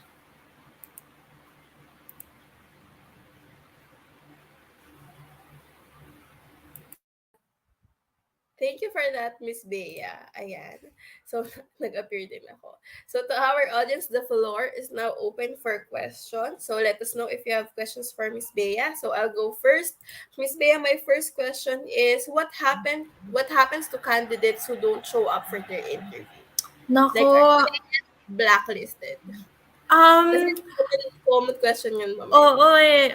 What we do, sometimes kasi there are unfortunate events na we really can't, hindi yan nasi schedule kumbaga. So what I do is I ask like, will you be attending the interview? And sometimes they reply na, unfortunately I had a family emergency that I need to focus on. I'm sorry I was not able to inform you. If you tell me that, I would believe you. I would believe what you say to me. So we'll reschedule. But then it would be much more appreciated if you'd be able to also tell the recruiters that you wouldn't be able to attend the interview if nagbago yung isip nyo on the position na parang, ay, ayoko na pala nito. Then just tell us. It would be okay.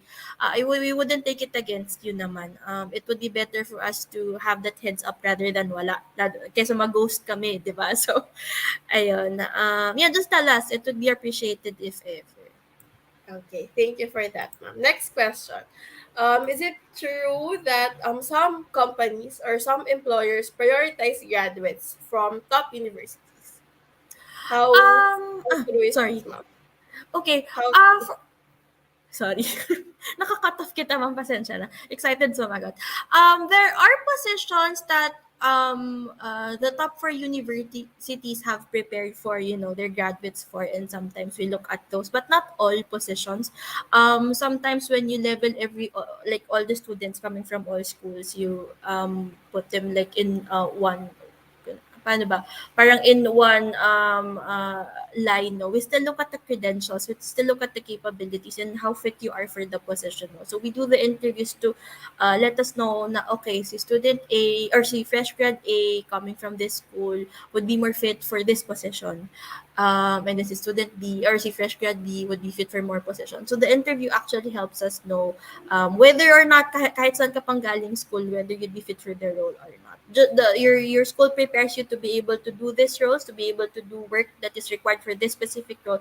So we measure that during the interview. So it doesn't necessarily relate, no, to na okay, ito lang yung tinitingnan namin, ganyan.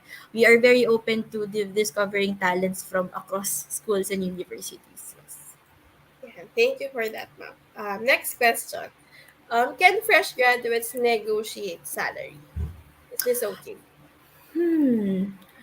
Um, this is okay at a certain point. You just have to be, I guess, transparent of what you are expecting and why you are expecting such, no? For example, you are, kunwari, for us, kunwari, Ortigas kami, nasa Legazpi kayo, and then you will be applying to the Legazpi branch of Union Bank, and then you would say na, kunwari, medyo malayo, from, where you're situated to the Legazpi branch, you'd say na parang, okay, if I could negotiate for a bit of a higher rate because I would be traveling from this place to this place, just try, no?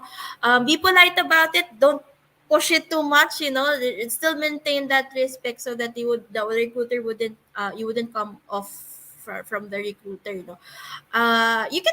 you can try pa rin naman, it could be approved, it could be like a set rate already, but at least you tried somehow. I guess for me it would be okay as long as, pag feeling nyo ay hindi talaga to kasya sa mga for every day or for like a monthly basis, at least you can try to negotiate. Yes.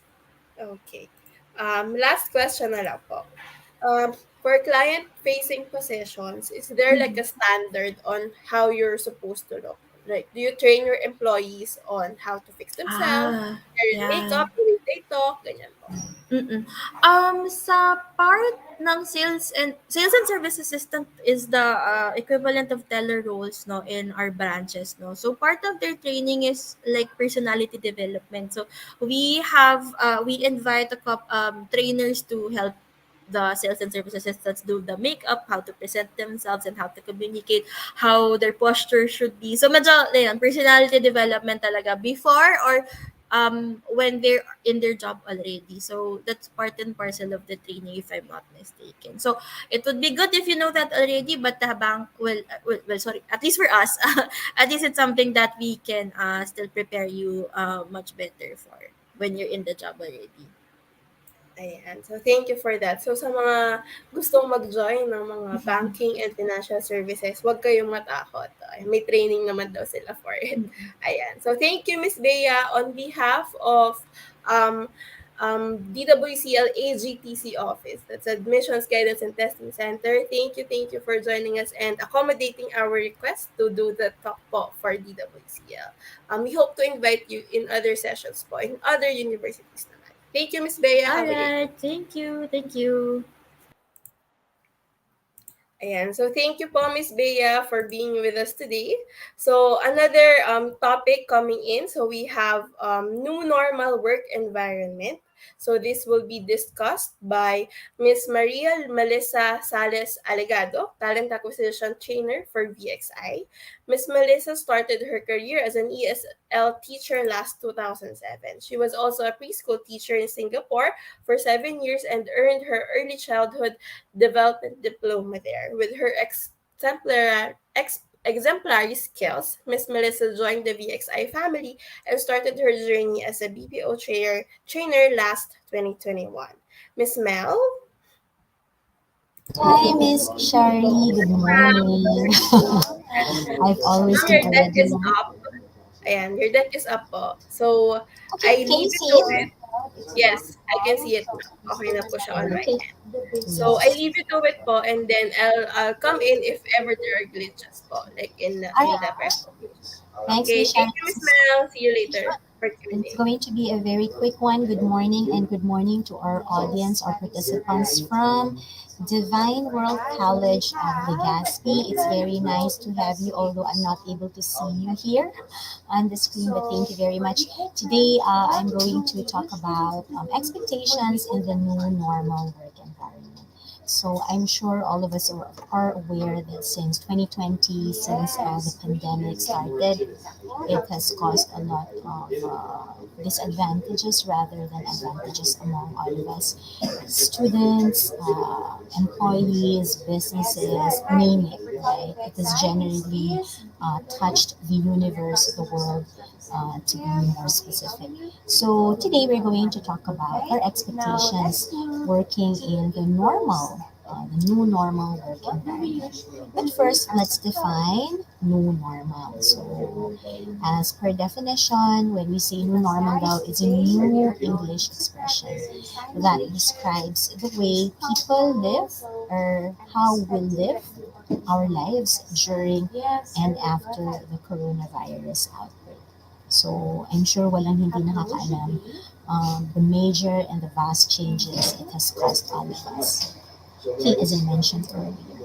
Now, in VXI, what are our three priorities since the pandemic? Sorry for the typo, it's priorities. Pero ano yung mga bagay na nagbago and what are the things that we have greatly considered to ensure that everything is well taken care of? So, of course, the first of which is the employee health. This includes deploying preventative and sanitary measures in facilities, social distancing, which we still do up to now, daily health checkups, and significant education for our global workforce.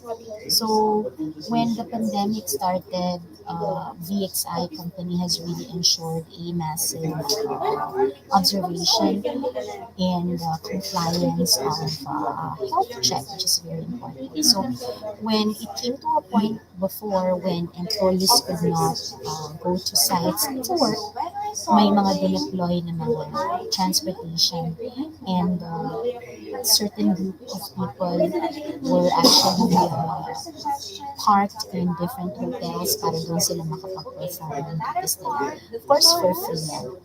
Okay?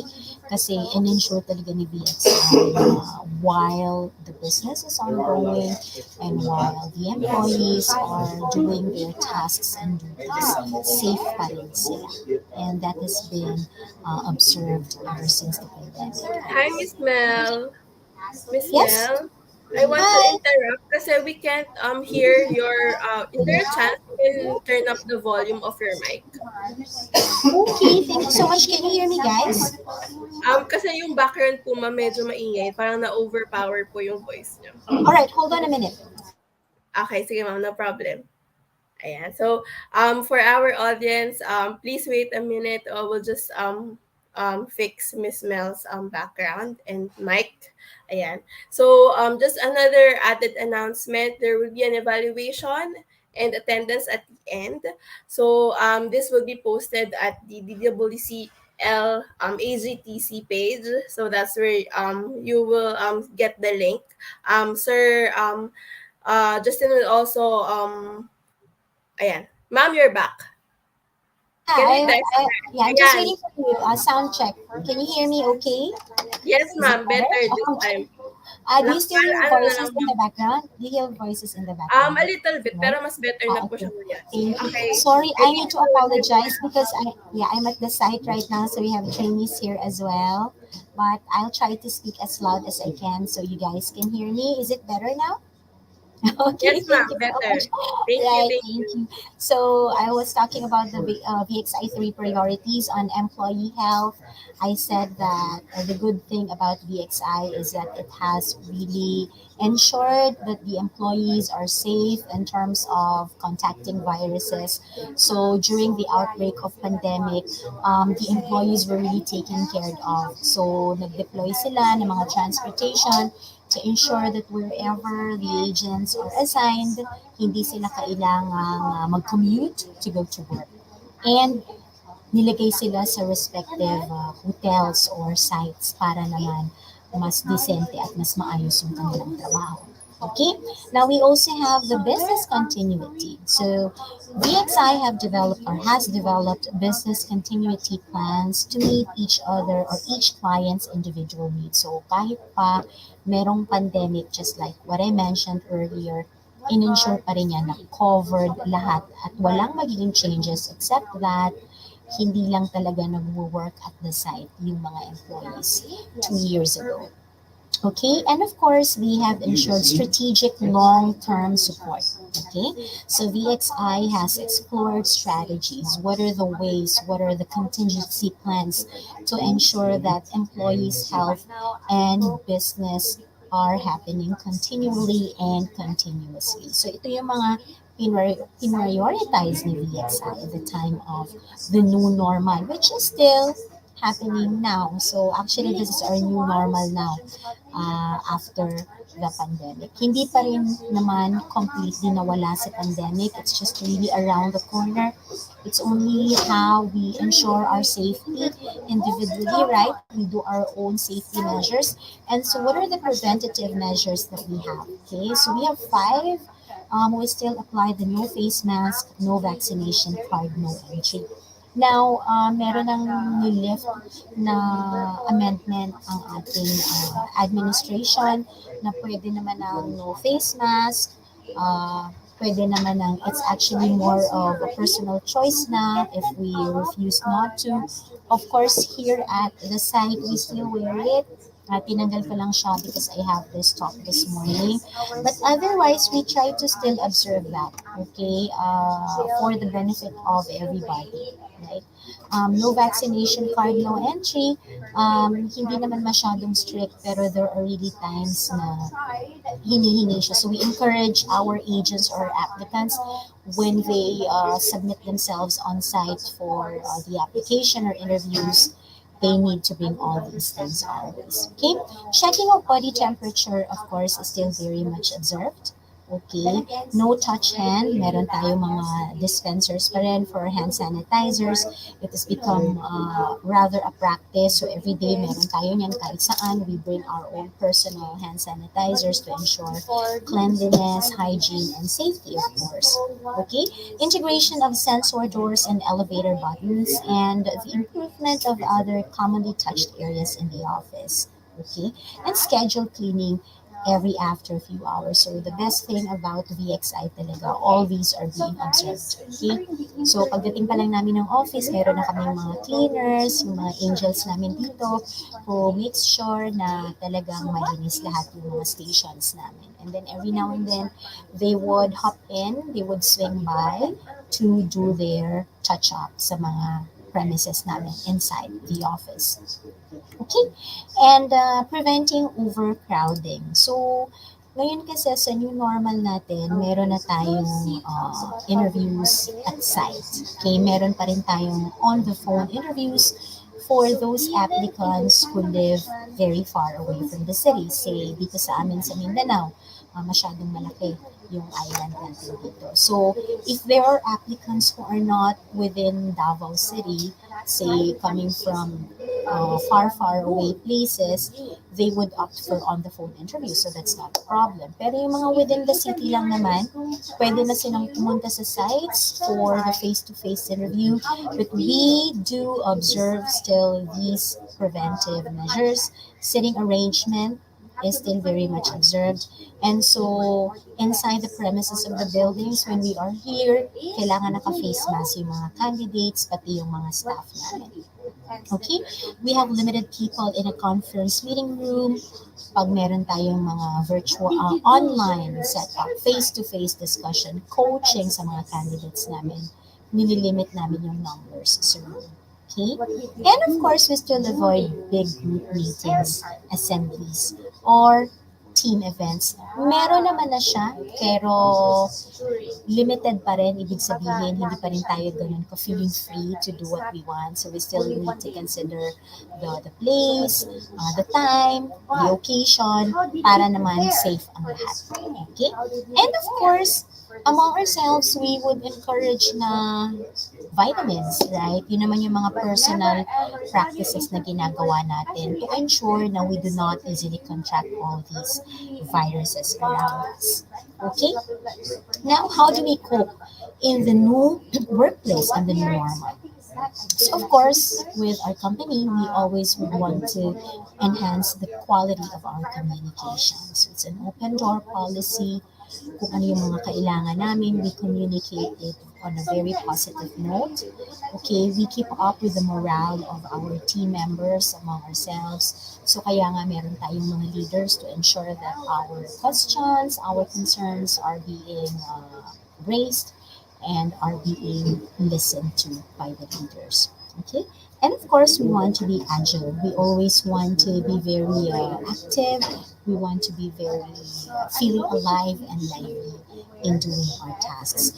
While this is the new normal, of course, the reality remains we guys need jobs, we need to make money, our bills, our payables, and the likes do not stop, okay, during the pandemic. It's still there, so kailangan pa rin natin magtrabaho.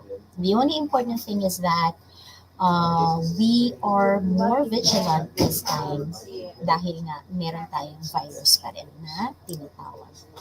Okay?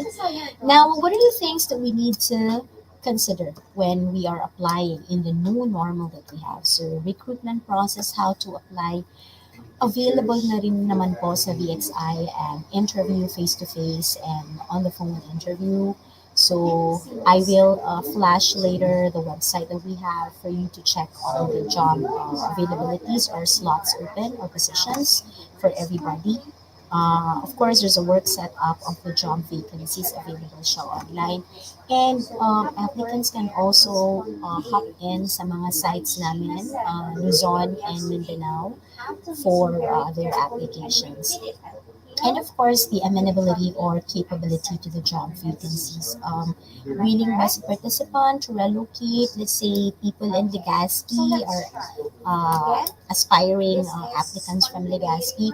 Unfortunately, we do not have a site there, but we do have sites in Bridgetown, QC, MOA, Makati. So if you're willing to relocate, you're amenable with that, you think you have the capability and the capacity to do that, that would also be very much appreciated. Okay? And speaking of jobs, for more job updates, you may log into this website, okay, for any openings that we have here in DXI.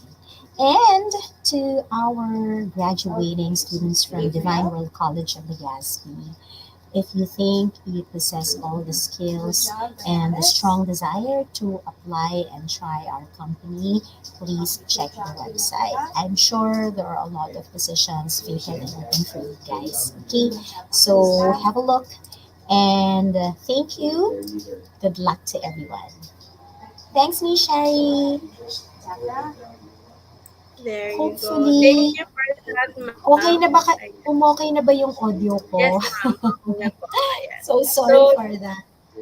okay lang, ma'am. At this juncture, we open the floor for questions to our audience. Pwede na kayong magtanong, ano? So, Yes. to Miss Mel, I prepared a couple of questions here po. So, first question, what misconceptions would you like to clarify regarding working in the BPO industry? Because I'm sure marami pong misconception or haka-haka na naririnig yung mga audience natin. I think one of the most common chismis na naririnig natin is when you work in the BPO industry, it's very toxic. That's the word, toxic. Okay. I think toxic siya because very flexible kasi yung time. We work on graveyard, right? GY shifts. So usually, naapektuhan yung, sabi nila, sleeping time, So yung mga hindi sanay at nagsistart pa lang, that's one of the factors that greatly affect it. Para kulang sa tulog, nasa stress, nade-depress, and all that. Well, this is one of the expectations that we need to set pag nasa BPO industry tayo. If you are a future applicant and you wish to apply, unfortunately, for starters, we cannot really choose our schedules. Okay? So, it's something na we need to figure out and eventually get used to kasi yan yung toxic dyan.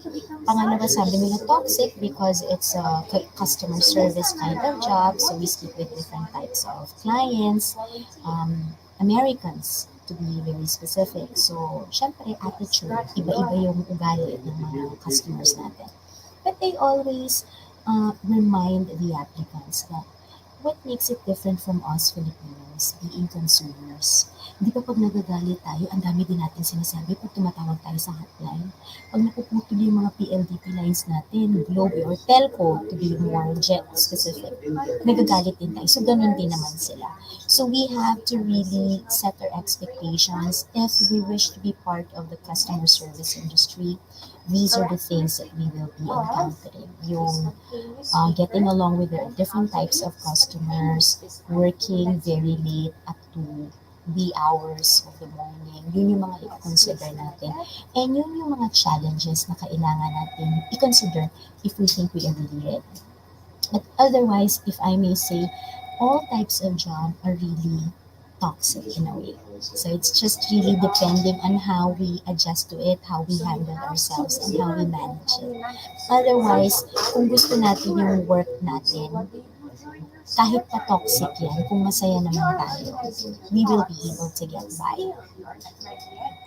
Okay, next question, ma'am. How many applicants do you process in a day, and how many gets accepted on average? Is it true that only a handful of people are qualified? Oh Like, my how God, true is it? Miss Shari, if I may say, like today is Friday, it's supposed to be our endorsement day for our Versant test for our applicants. Oh my God, every day umaabot yan ng libo yung applicants namin. So, like in Davao only, sobrang dami, and we are in touch with our different sites in NCR. Pumapalo tayo ng libo sa hiring.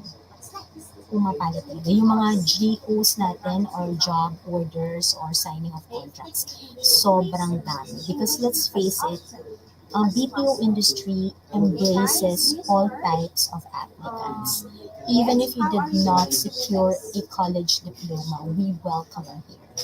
You just need to go through the training process so that you pass the interview and you pass our Versant test, which are both the SOPs pag nag-a-apply tayo. Even for the experienced applicants already, we still have the job interview and the Versant test. So yun yung dalawang bagay na kailangan natin i-cover. At pag nakuha natin yan, Miss Shari, isang araw lang, JO na sila. Meron pa ngang iba, when they sign the contract today, mamayang gabi, magto-training na sila. Yun yung maganda yun. That's good to hear, ma'am. Yes. Bilis lang po yung process. Mabilis po, mabilis. Last question na lang po. May we ask about company initiatives or programs that help with promoting mental health and wellness at work in the office po? Well, we have that coverage. Kasali yan sa HMO ng ating mga employees, even the agents when they become regular. There is the coverage for them to visit a doctor or seek some advice pag feeling natin hindi na maganda yung ating mental health. Okay, cover yan ng ating HMO. At the same time, nandiyan pa rin yung open door policy. We are not deprived, we are not restricted to not share if we have concerns or complaints regarding the company or policies. Open door policy tayo. We have team building still, although limited lang siya, but the team building is one of the great activities to ensure that everybody is okay. And the leaders here naman regularly checks on all of the people para alam namin what challenges they are facing. And I personally, being part of the VXI industry, we have a strong and great leaders course, na chinecheck talaga kami every now and then sa mga concerns namin. So I think these are very helpful things to ensure that our mental health is okay, hindi tayo nagkakaproblema. And siguro one thing also is huwag natin masyadong dinidibdib yung trabaho. Pag nasa office, trabaho lang. Pag uwi, tapos na yun. We spend time with our family. I know this is easier said than done, but we have to try. Kasi minsan, kaya tayo masyadong nasa-saturate. Yun na nga yung mga youngsters natin ngayon, hashtag overthinking. So, huwag tayo masyadong mag-overthink. Ayan. So, thank you for those reminders, ma'am. Thank On you. behalf of DWCL and, of course, of our team, thank you, ma'am, for joining us today and for sharing your time with our Alright. audience for this morning. So, we hope Yes, we can regular na invite ako dito, miss. for other universities naman, ma'am. Sana, ano po ulit, may invite po namin kayo ulit. Anytime, So, miss. thank you, Thank ma'am. you, Jobs 180. Have a nice Have day, a good everyone. day, ma'am. Ayan. Okay, so next up, last topic for this morning, we have application letter writing to be presented by Sir Justine Magsino, Acting Associate Manager for Talent Acquisition over at the Medical City Clinic. Ayan. Sir Justine is a licensed psychometrician. A licensed psychometrician by profession with over 4 years of experience in HR life cycle. Currently acting associate manager for talent acquisition, he is overseeing the overall recruitment process, building and maintaining large network of roles relating to the business and the brand ambassador for employee experience. Sir Justin will put you up. Hi sir, kamusta po? Ayan. Hi po, good morning. Good morning, Let's everyone. There Yes. you go. Okay. Ayan. Miss Sherry, we will be playing a video Okay. first Sige po. prior that. Ayan. Do you have it on file po on your end? It's shared with you guys po. Okay. Is it the 6-minute video, sir? Yes, yes. Okay. I'll play it in a bit. Okay. Thank you, sir. Wait Thank lang you. po.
What do I like most working in the medical city is the versatility of being able to do a variety of tasks, a supportive company that realizes employees are their greatest asset, and lastly, working collaboratively with my co-staff for a successful outcome.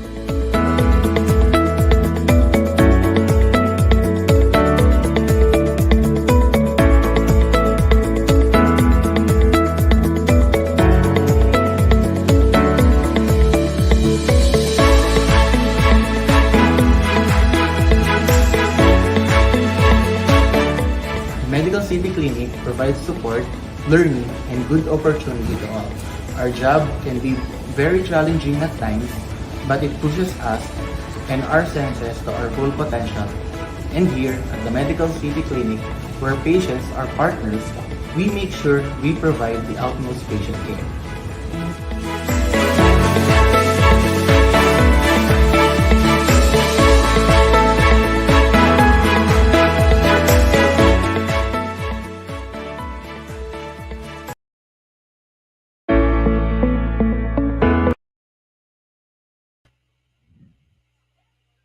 Ayan, okay. There Thank you go, you. Sir There you Justin. go. So, Yes. Thank you, Miss Shari. Ayan. So I'll be sharing my screen now. Ayan. Hopefully, ayan. If ever magkaroon ng technical difficulties, please let me know. I like to start this presentation by greeting everyone. Good morning po to all of you watching today from Facebook, YouTube, kung saan man po kayo nanonood right now. Especially those students from Divine Word College, Legazpi, and yung mga faculties natin dyan. Hope you enjoy our video as it gives you a glimpse of what the Medical City Clinic is a great company to work at, and I'd be sharing more of those details on later. So again, I'm Justin, the unit head po for talent acquisition here at the Medical City Clinic, and I would like to thank you for allowing us to have this time with all of you today to discuss tips and guide and application letter. So kanina na-discuss na yung resume link, how to create one, how to prepare on virtual interviews. This time, I'll be sharing naman yung application letter and how does it differ from those uh, na-share kanina earlier presentation. So before anything else, I'd like at least a participation from our audiences right now. How does an application letter ba differ from a CV or on this case a resume link? Some um, presented earlier. So hopefully nag-share yung slide ko. Wait lang. Yeah. Okay, okay, there you go. I have here two documents, a CV and application letter. So in one word, I want our audiences right now to chat in our comment section notable differences po between the two.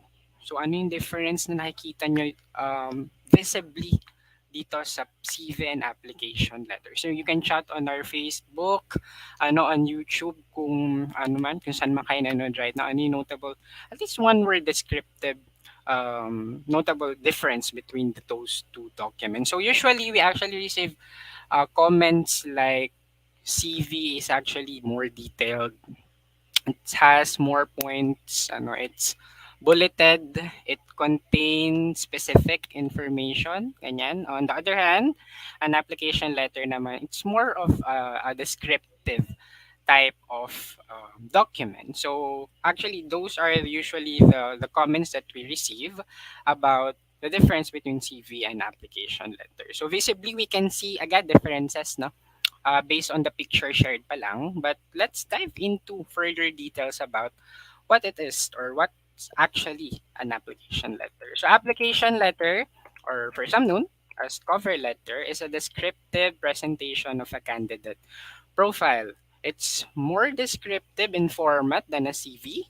A CV contains bullet points or some of you commented earlier, while an application letter, it contains brief information, ayan, so about a person and his or her work experiences. So in this case, it summarizes all the details in the CV on a presented manner. So kita nyo naman dito sa picture shared on your screen right now. Lastly, ang unique characteristic actually of an application letter that differs from a CV is that it explain interest of a candidate in a job opportunity, something that you won't be able to really see on a CV. So this feature is again not included in your CV. Through application letter, you get to convince and actually persuade an employer why they need to choose you among other candidates. So a guide on actually writing a cover letter is basically this is the format on creating one. Ito usually yung laman no makikita nyo when you get to create your own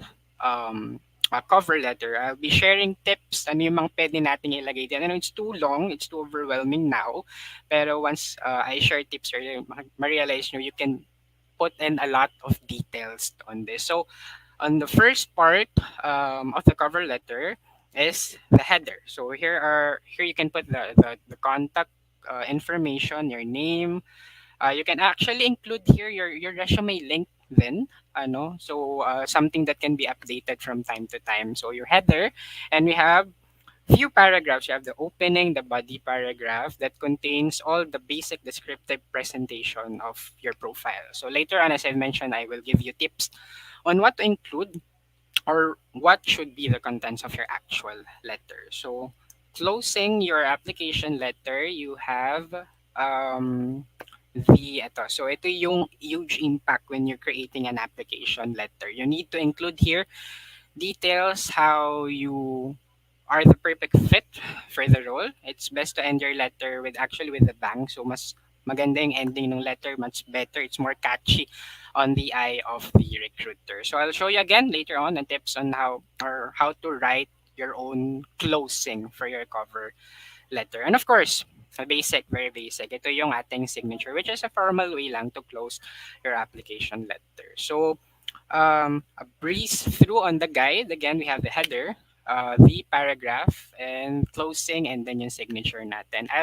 The essence of this presentation is actually to teach you on tips. Ano ba yung pwede nating ilagay dito sa application letter natin. So let's take a look on tips on how you create a more captivating cover letter. I'll walk you through some basic of the ideal content of your cover letter. So tip number one in creating a good cover letter is always read the job description. Ayun. So, at least 60%, I think, of your cover letter content entails how perfect you are for the role that you're applying for. So, in order for you to know that, is you'll have to be aware of the role, of course, that you're applying for. Things you need to scan through is the job details, or ano yung qualification ba na hinahanap ng company that you're applying for. So what are the company's desired qualification? Up first on the job detail is the job description. So the job description, ito yung basahin natin. Make sure basahin natin to before we actually apply on a certain role. Job description is the role that you'll be playing once you get hired for the role. So this is really an important aspect if you are fit for the role. So ask the questions, are you up for the task required, or would you be able to perform the role that you're applying for? Ayun. So things you can put on your cover letter would include experiences. I'm sorry.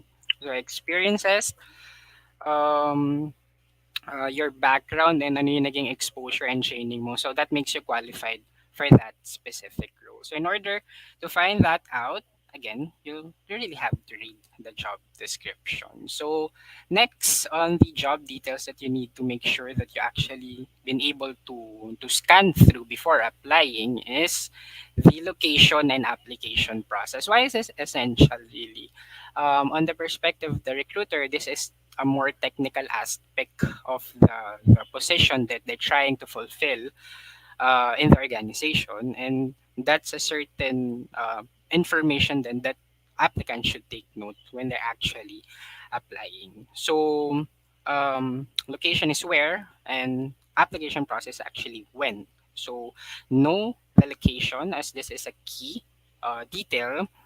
Do you have access to transportation? Perhaps you're willing to relocate. I think this was mentioned on an earlier presentation. This is very relevant to our audience ngayon from Divine Legazpi, kasi most of you are from the provinces, but if you tend to move to Manila, often employers screen candidate kasi through job proximity. So that's one. But it's essential to know saan kayo ma-assign if ever you applied. So wag agad apply na apply. Baka mamaya hindi pala kayo willing to actually, relocate. But if your problem is transportation, actually with the Medical City Clinic, we provide accommodation benefit dito. So ayan, so pasingit na recruitment, lang yan. Recruitment, um, marketing for us, but we actually provide accommodation benefits, so that won't be a problem if ever you'll be consider or you want to consider applying with us. So application process naman, it's actually when are you available ASAP, or will you be available in the next 30 days? Kailangan bang mag-render or kailangan bang may asakasuhin pa requirements and all? Some vacancy kasi tend to be urgent, and some of the recruiters tend to look on that perspective when scanning through your cover letter, your CV, or your resume link.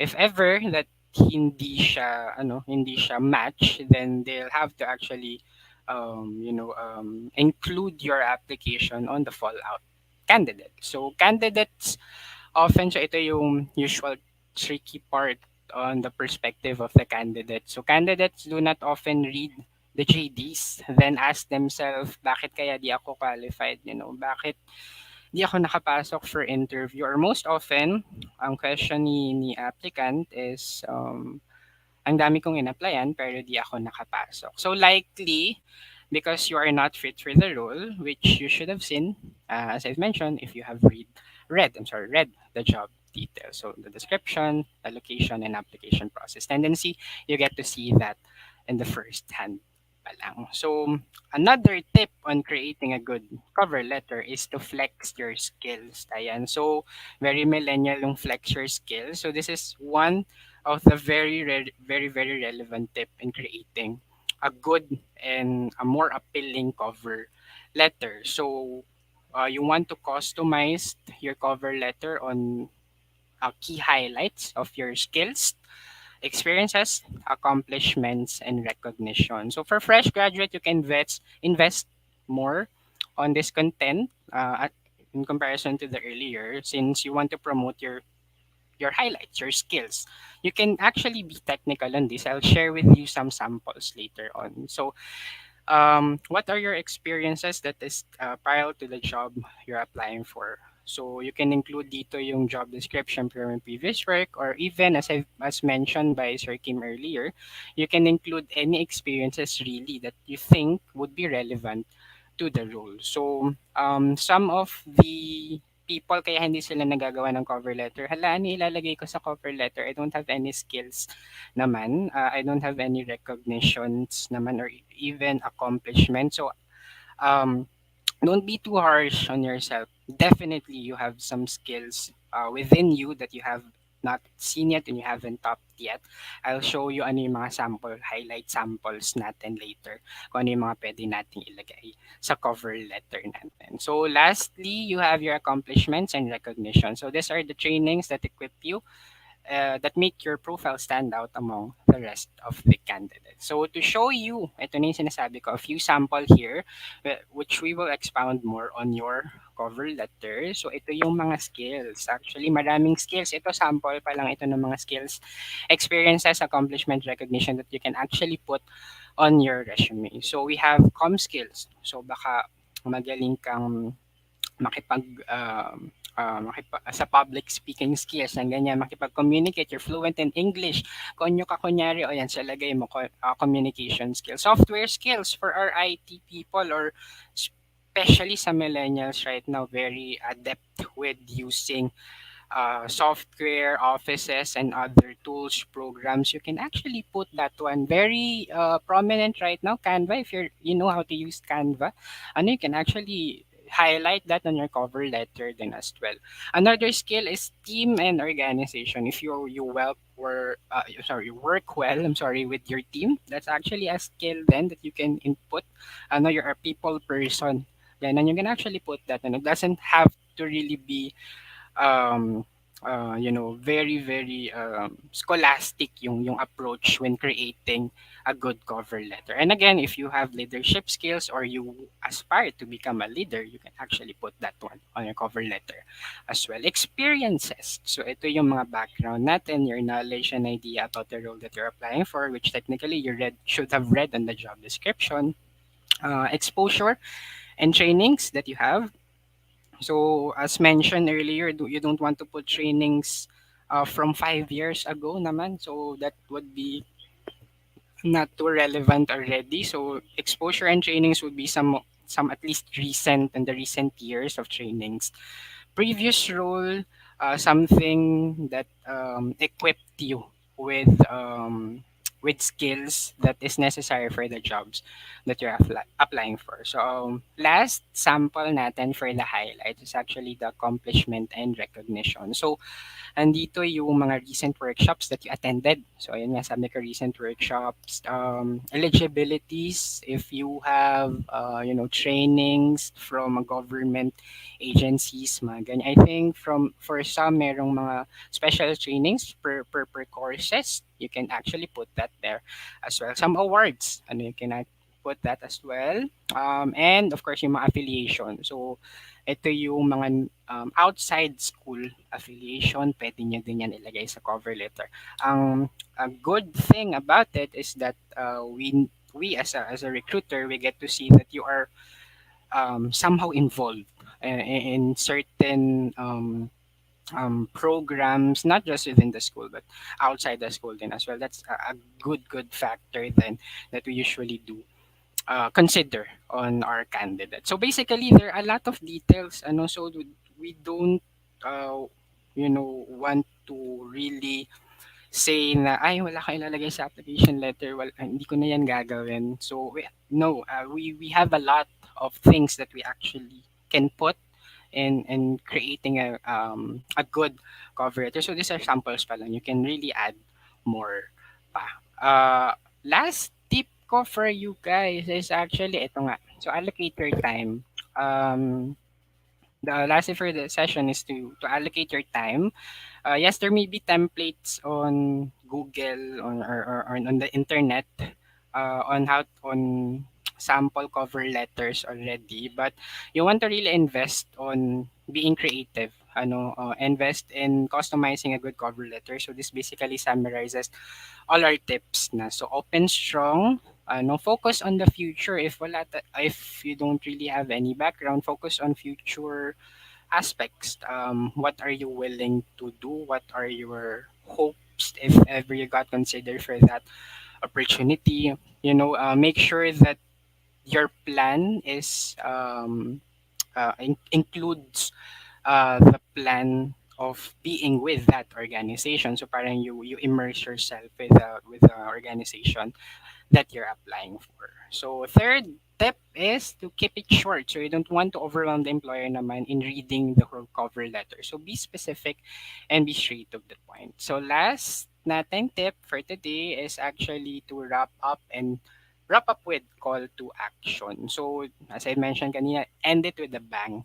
Indicate the benefits, yung mga benefits if ever you'll be considered for the post. How will you add up value in the organization if ever you got considered. So those are the a few tips and writing guide and in writing a good cover letter. So hope you had some insights and pick what employer just like us yung mga okay. So I wait.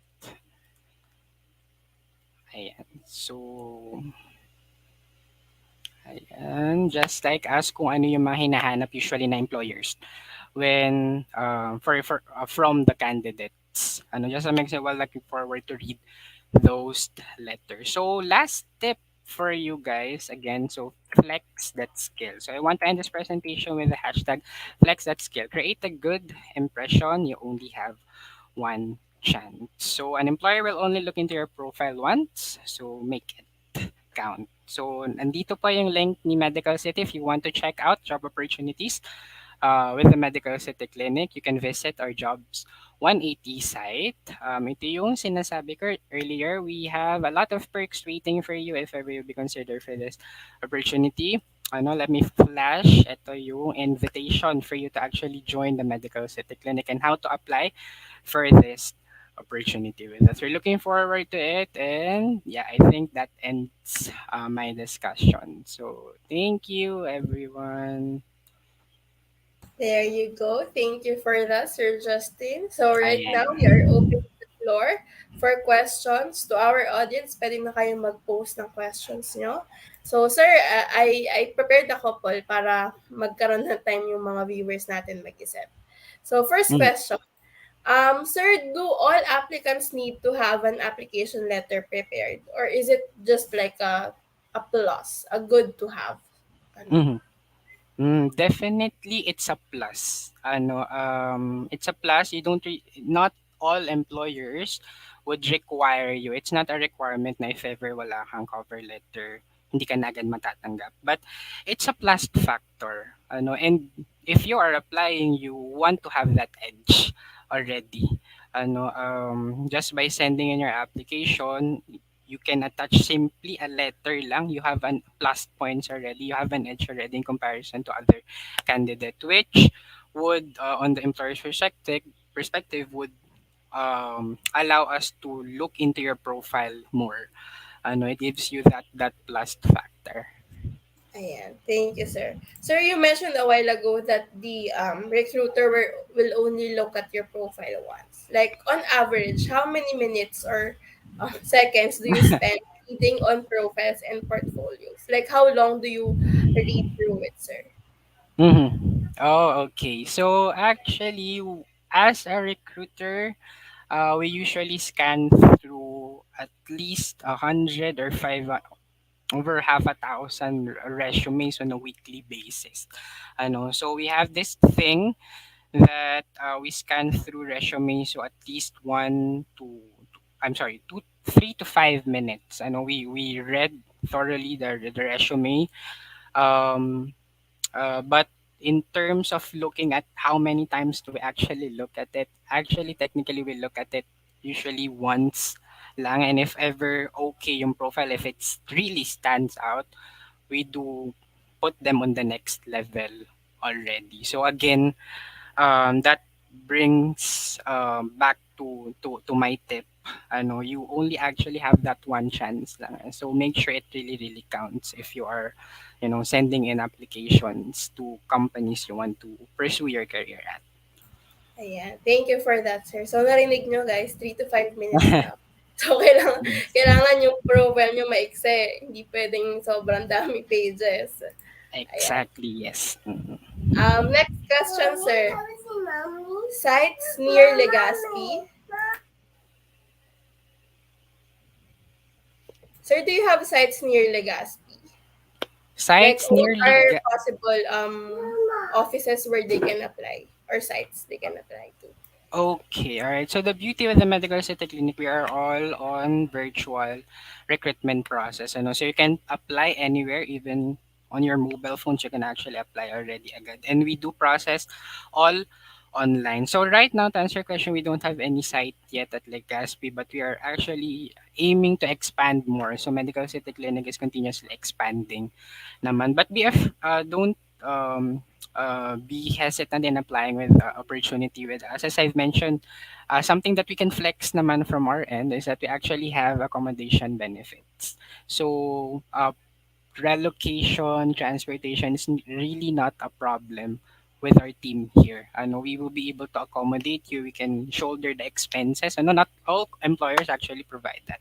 But we can shoulder expenses of your transportation and even your accommodation if ever you got considered with our team. Ayan. So, thank you for that, sir. So, to those who want to try out, the link is flashing on your screen. That's jobsunity.com/ the Medical City Clinic. So, Sir Justin, thank you again for being with us this morning. Thank Sir, you, everyone. Bye bye.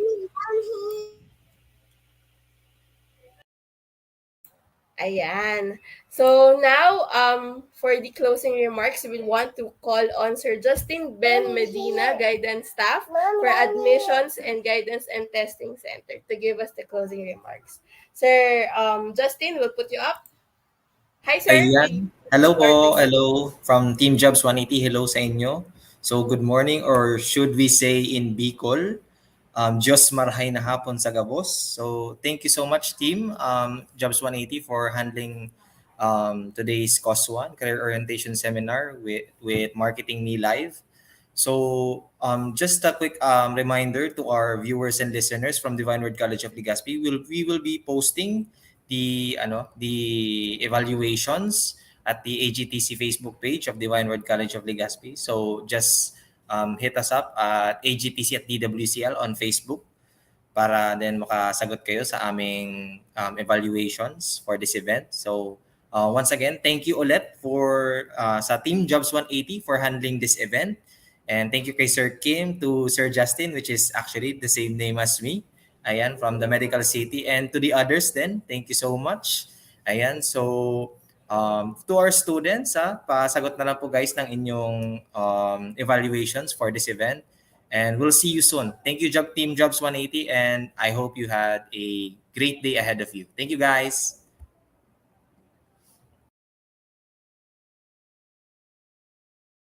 Ayan. Thank you for that, Sir Justin. Sorry. Nauna kong i-click yung exit bago ko napasok yung sarili ko. Ayan. Thank you, sir. Thank you, thank you, thank you. So to everyone, please wait for the evaluation link and attendance link. It will be posted at the DWCL AGTC page. Ayan. So to everyone, we'd like to end this event with please watch out.